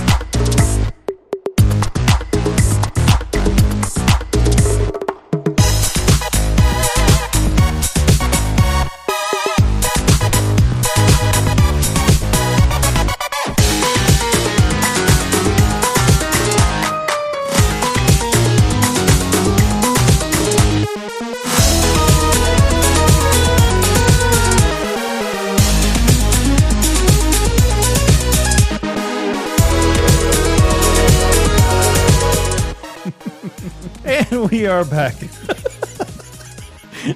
And it is Don't do that. The worst thing you can do is when I'm trying to sip my coffee and you make me laugh and I'm like holding it because I know that it's going to come as a projectile. You're the one who decided to record your sipping. That was not intentional, sir. Oh, my God. We're back, guys. And it is now time for our hot topic. Hot topic of the week. A hot topic, guys, once again is... Okay, that was on purpose. I know it was. I'm done.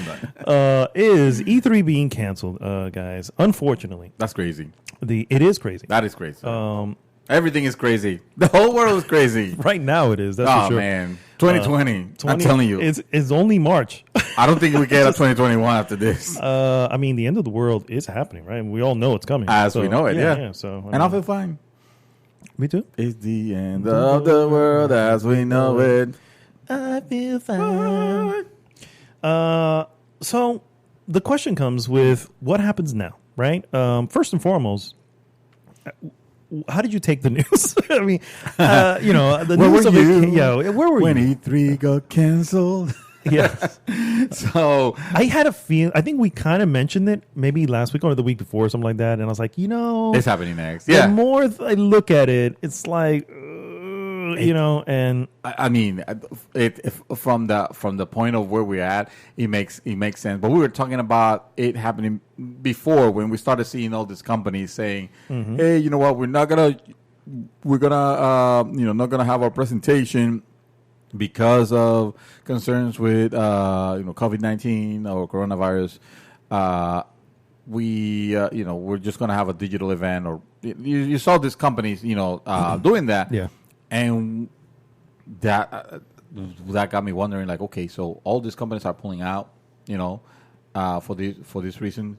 Sometimes, some of them sounds like excuses to like, hey, maybe we don't have to do this anymore. We can just go. But I doubt it. I kind of believe some of them maybe. But I'm thinking Sony may have been. I feel like Sony's like, you know what? This is a perfect way for us not to go. Sony knew that it was happening. Yeah. So since last year, they were like, no E3. You guys will know why. I doubt it in the sense that most of this.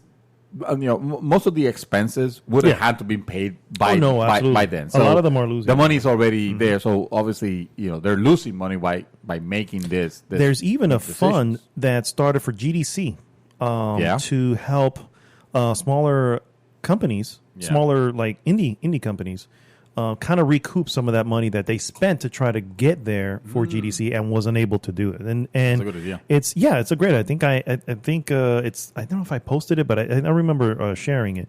And I was like, oh, that's great. For the indie guys. What I mean? These guys, Sony can probably take a hit like that. Microsoft can take a hit like that. But we're talking about these small companies who. That's the only way you're going to find about their game. And now I can't go. They have a budget for the marketing, and then.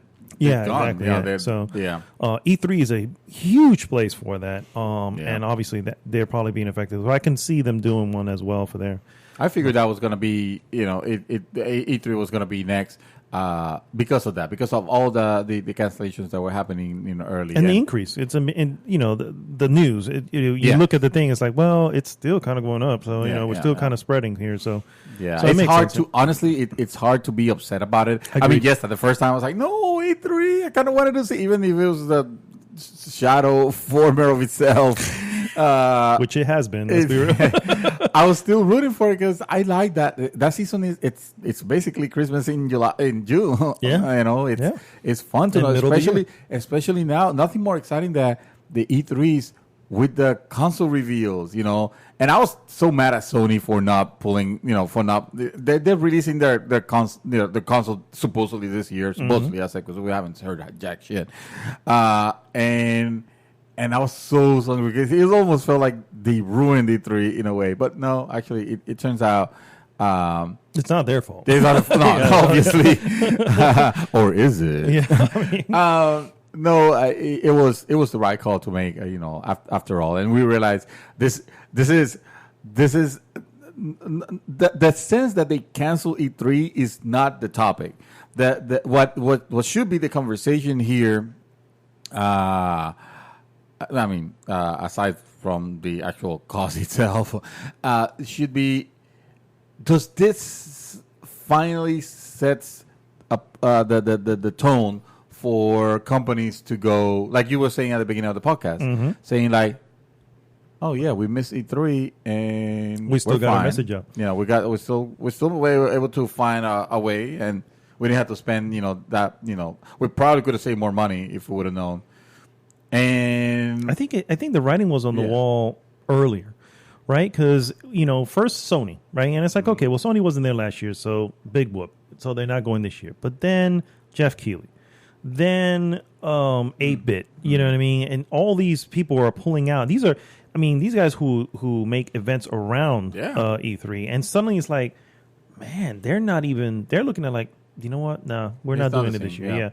Yeah. And then of course, they finally canceled it because of the virus, and shortly thereafter, a lot of information came out. One particular one from Phil Spencer. E3 has always been an important moment for Team Xbox. Given this decision, we'll celebrate the next generation of gaming with an Xbox community and all who love to play via an Xbox digital event, right? And so that's the problem. You can't celebrate this with the Xbox community because you should actually be reaching out to the people that are not part of that community, not preaching to the choir. The true Phil. Well, we appreciate the sentiment. It's not like we're not going to tune in anyway. You know what I mean? Right. So they're going to do it. Ubisoft said they're going to do a digital event as well. I think this is, as sad as it is, this last year may be the last E3 ever. That we have. You know what I mean? Or at least with the trade floor. You know what I mean? Right. Maybe that event still happens, right? Because you can get people's games in the hands and you can start playing them. But it won't have the big company. And if you don't, I gotta know, if you don't have the big companies, then they're not going to go out and do it. You don't have the, no, they can still have, they could still have a, I was gonna call it a festival, but no, a convention. To speak, because the big companies are those press events, right? But the press events, sure, they are a major part of E3. They're kind of like the most exciting parts of E3. But that's not. They're not E3. E3. E3 is actually the show floor itself. That and I remember back in I'm sure that I don't have the date. The year set, but was it 2008 or 2009? There was a year where E3, like, it wanted to change format. It wanted to make it a little bit more. Yeah, I don't remember what year it was. E3 has been a show that has always, or they used to be, about the industry. The industry people. Yes, showcasing their games, but like meeting with each other, networking with each other. It was like a private convention that was dedicated to obviously trading business cards and making ideas and deals happen and stuff like that. It was a lot more corporate-y. Yeah, exactly. And as the shows went on and on, it kept growing into this almost like gaming festival that we have. And at some point, they felt like it lost its original intention. So they try to pull back from it And I feel like they went a lot in the other way. I think that was the year that they banned the booth base. Remember when E3 used to have booth base? Yeah, I remember. And it was, I mean, sadly, it was kind of exploitative, in a sense. So it never really looked good for the industry. And listen, I got nothing against boobies or anything like that. If we're gonna call it like that. What I'm saying, I think the industry itself should. It's good that it grew out of. It had to grow. It has to grow out of that. It had to grow out of that. The industry is never going to be taken seriously. You know what I mean? If you continue these, it's just showing half naked women on the trade floor, kind of like if it was a porn convention. Correct. Yeah. Which, believe it or not, look very similar. So there was what was the show that had a porn convention like right next to it? I want to say it was probably not Comdex, but the one in January. Oh, I have no idea. Anyway, I forgot the name of it, but who cares? Yeah. But it was literally the. I didn't get a chance to attend this year. Oh, no, no, this time, the biggest porn star. Yeah. If you guys don't know. So they took it way too into the businessy kind of thing, where suddenly the show floor was this hangar in the middle of whatever. I don't think it was in LA. I think this took place someplace else. I want to say Nevada, probably. Who knows? Anyway, the showing of some of the games in private happened like within closed doors in hotels. And nobody liked that, Nobody, it didn't feel like a real E3. Yeah, it was efficient. It just left out the celebration. It left out the celebration, exactly. And at some point, it's like, this is a celebration for all. We all want to be part of it. And at that time, obviously, unless you were part of the media, you couldn't even get in. So it's like, well, if I can't get in, at least I can tune in. They overcorrected way too much. Yeah, way on the other end. Yeah. So the next year, they have plans to bring up the spectacle. I think that was actually the message. We're going to bring up the spectacle again, except for boot baits. And they did, and then the following years, there were some interesting E3s. After that. It was coming back. Like, we all thought that E3 was dead, and actually the demise of E3 was being, from way back, they were talking about 10 that. 10 years ago, they were talking about the same thing. Now E3 is more of a community, event for gamers. They're trying to transform it almost into like a Gamescom, which, for all intended purposes, E3 is not the biggest. We call it it's a big celebration of gaming. It's the biggest celebration of gaming, and we're excited when new consoles get announced here and that. But this is nothing compared to what Gamescom is.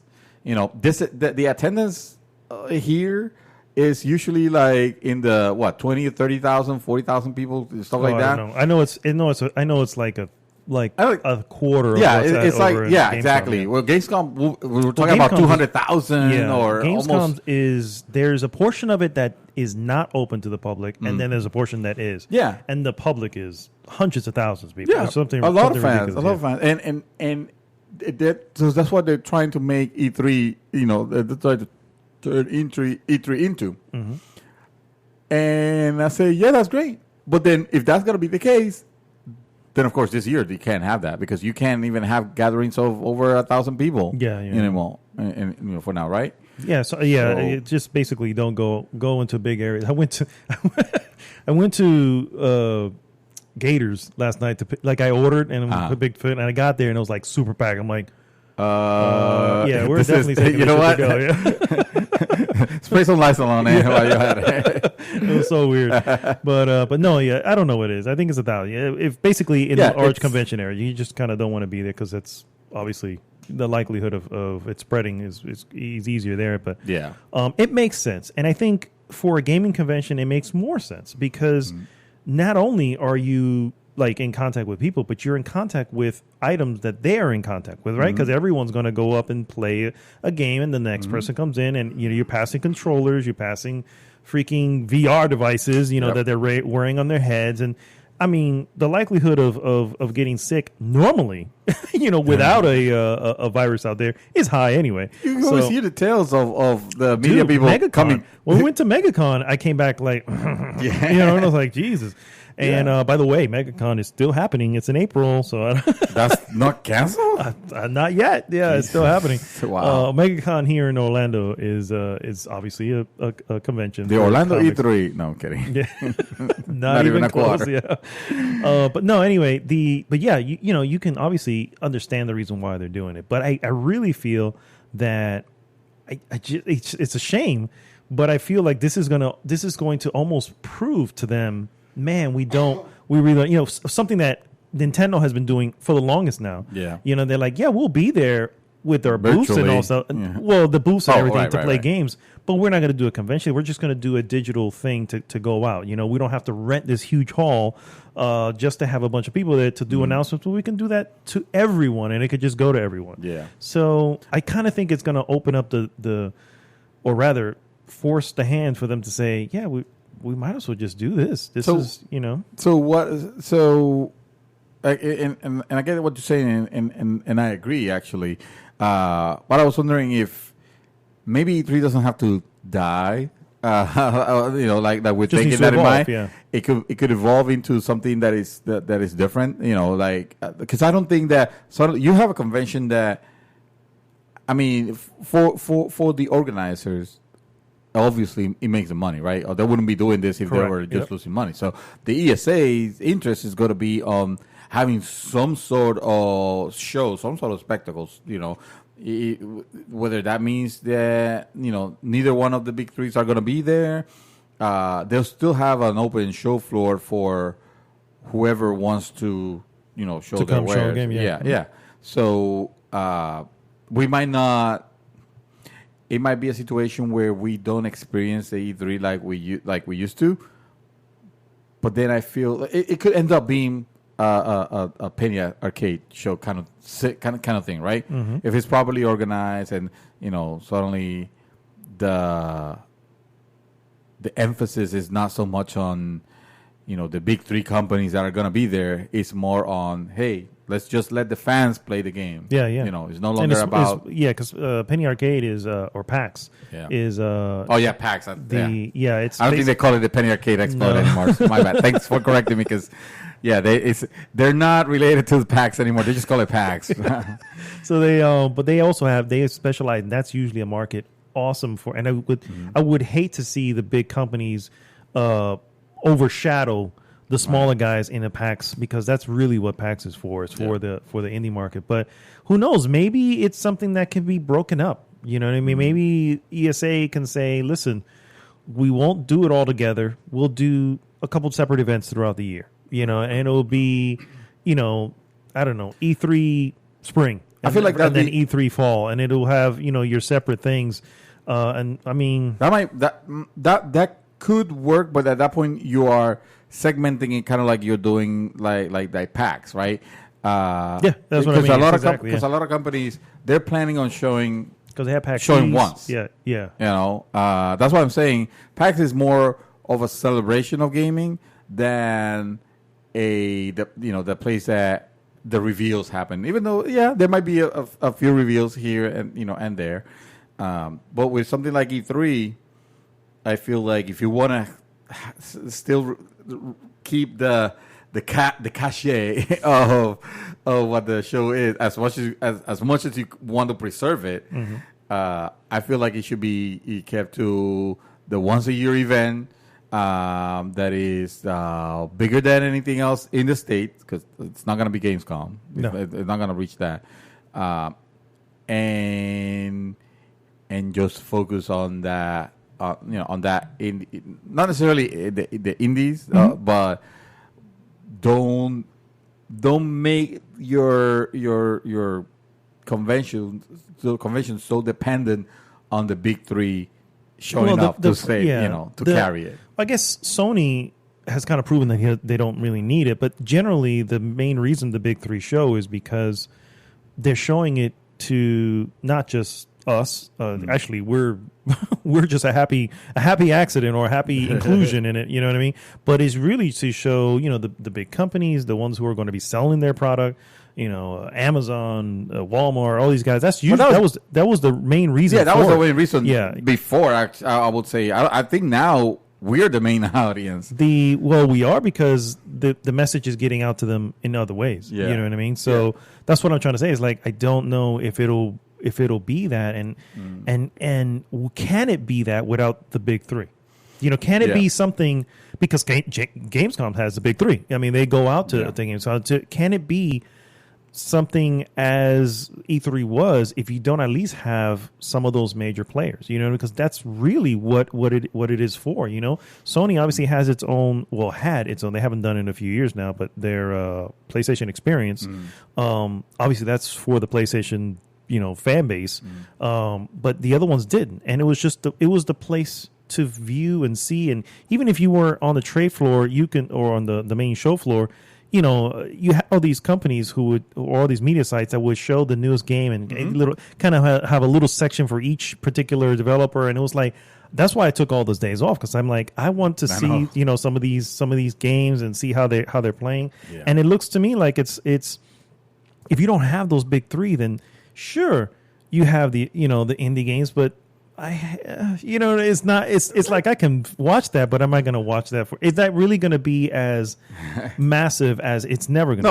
No, it's not. And that's what I'm saying. It needs to transform into something else because we're still going to get the information of the big three, but it's just going to be different. It's not going to be at E3. It could be through their own events. Like you were mentioning, like Sony has their own.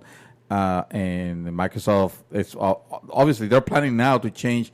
They're saying they're bringing the show in digital format. So I'm thinking, this is going to be pretty much the E3 show, but close and personal. You know, which I'm actually curious to see it. I'm very curious to see. And if Sony does a what do they call them? They don't call them directs. What do they call them? Whatever the Sony I thing think they call them direct. No, we call them direct. They don't call them direct. Nintendo calls them direct. What the hell do they call them, guys? The Sony thing? Oh, the state of play. The state of play. God. If they do a state of play, I know. If they do a state of play, I feel for around the time of E3, I kind of hope it's not one of these smaller ones. I want it to be a much bigger event. It will be the Sony Tree Fortress. What? Because Treehouse. Because Nintendo Treehouse. Oh God. So Tree they can't Fortress? call it Tree Fortress. Yeah. Because Well, no. Does Tree? They don't know. They just call them a Nintendo Direct. They do them. No, but during E3 they do the Nintendo Treehouse, which is but the Treehouse. The whole event. The whole thing. The whole thing that they do. That's what I'm saying. Sony doing something similar where they have the Direct, but they also throw in the celebration. I want them to do like a good solid hour direct type of thing, where it's like you go over all the stuff and sure you'll have a quick interview with somebody. This is the year of the new consoles and this is how they're gonna I'm thinking right now that they're gonna be using this excuse to new consoles 2021. Oh no, I can see that happening. Because because investors where do you think though? You're right, but right now investors are suffering in all cases because trade has stopped. We're not getting anything from other countries because we can't. We don't want to bring anything in. So stuff in China cannot be. And hello, produced, where do you think all these chips and stuff are coming from? They're coming from China. So it's like that's the concern. The stock market right now is taking a significant dip because please don't tell me. Yes, this is what I'm saying. So we don't know what's going to happen. We're hoping, obviously, that it will, it can turn things around. It won't delay things too far off. Yeah. But it's not unlikely that can happen because, again, that's where they're manufacturing them at. You know what I mean? I mean, right now the borders are closed. There's no flights going into from a lot of the bordering countries. Yeah. Russia's like, nope, we're not going in there. So what do you expect? How are we going to get the stuff? You know what I mean? How are we going to get the stuff? I mean, it depends on how long this pandemic situation happens, right? Obviously, but it's crazy because I can too. I too could see it happening where, just like for example, iPhone had a reveal event that they just canceled. Mm-hmm. So does that mean that the next iPhone is canceled? You know, no, they just need to do a digital. It could be though, again, because a lot of those parts come from China. Exactly, exactly. So this is wow. The implications of it, they are. This is not just about the shows. It's about, because like I said, right now a lot of these countries are not flying into China, and no one's allowing China to fly us. So there's a lot of that happening, and ships that deliver these products is like they're being held up, and they're being no. Right now we need to, all of that slowing stuff down. And like I said, you can really tell, you can see, this is why, and not to get political, but this is why Trump is on the horn saying, hey, no, we're fine. I know the reason behind it, because we want trade to continue. Right. Is it actually continuing? No, it's not. We have to wait for this to get to sort of die back down before we can allow this stuff to start over again. Yeah. The medicine that comes from out of country, and these are like really important medicines, they're being held up. So you have people who rely on this stuff who are suddenly like, man, I don't know if I'm going to have my, there's so much more implications back there. So of course I can easily see, yes, it would suck, but I can easily see them pushing off the console. It's like, hey, at this point, this literally can take what we've been dealing with since January, I think, is when we first heard about it. Early February. No, January. It's when maybe it started getting bigger for early February, but it was like early January. And so we're dealing 3 months now with it. So it's you figure it may who knows, let's say it takes another 3 months for it to finally we got it all under control. Well, that's a 6-month delay for everything, and not to mention the months that will take to start bringing everything back. Correct, exactly. Rebooting the country again, basically the Earth. The Earth. Yeah, exactly. At this point, you know what, guys, confirm 2020 is canceled. All right.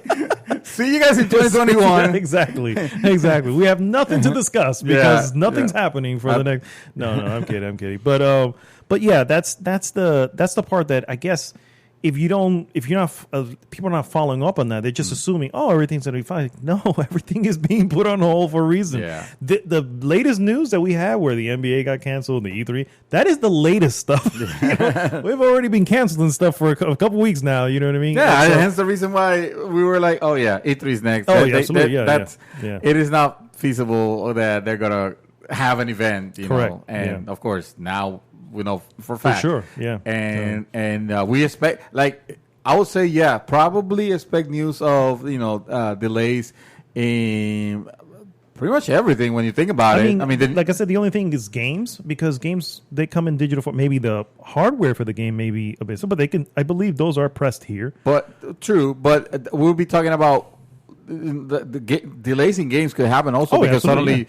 you start either working from home. I was going to say, or not being able to, or not go to work. Then that's going to have a huge impact on productivity. Absolutely, especially for those companies that like to crunch. I was going to say, it's like, it's easy to force somebody to crunch. Naughty dog. It's easy to force somebody to crunch in office. If they're at home, you really forcing them to crunch. I'm going to take a 10-15 minute break. You know what I mean? And so not only that, but most of the tool. I mean, I don't know how exactly this will happen. I believe work will be done. I'm just saying, there's always when you're forced to get your workforce to work from home, there is always a sizable hit on productivity. Whether it is the workers that feel like, I'm at home, I get it. I'm not being directly supervised right now, so or you have the technical issues. Or you have the technical issues. I can't do it because I don't have the tools that I need for doing here. Or I just lost connection to whatever. Internet and all that stuff. It's like, So it definitely I could see situations where games that are coming could get either delayed or they might be pushed to release a little bit earlier, a little bit undercooked, which, hey, that will be the normal for the gaming industry. Am I right? It is now. Am I right? Yeah, absolutely. But yeah, so the concern it's there. At this point, my advice will be, obviously, just speaking about in terms of like gaming in general, this is not the time to go into like crazy spending because, oh my God, they're not going to have, we're not going to have X or Y or what am I going to do for the next 4 months? Obviously, games are a luxury. Like I was listening the other day, I was listening to this YouTuber. I'm not going to name it because I actually do respect his work in general. He does gaming, not gaming, but well, yeah, I guess so. He does PC hardware, like reviews and shows and things that have to do with like video cards and overclocking and all that kind of PC crap that you don't care about. Yes. So he was talking about, if you're thinking of building a computer, like this is the time to do it because things are going to be scarce and prices are going to go up, and like this is the time you should go ahead and think about maybe you put this on your card or something like that. And I was thinking like, what kind of advice is that? That's poor advice. That's for sure. This is terrible, and it shocked me to hear from this guy because again, it's a YouTube personality that I respect for his work and everything else. It's kind of like it's on the legit point of things, but that kind of advice is absolutely absurd. Yeah, this is not the time that you have to be worrying about console delays or game delays, so like that. We have more serious pressing matters, right now. Evidently, if you don't buy toilet paper now, it's gonna be extinct by next week. So you better stock up on toilet paper. No, don't fucking do that. Don't be a moron. Just please, people.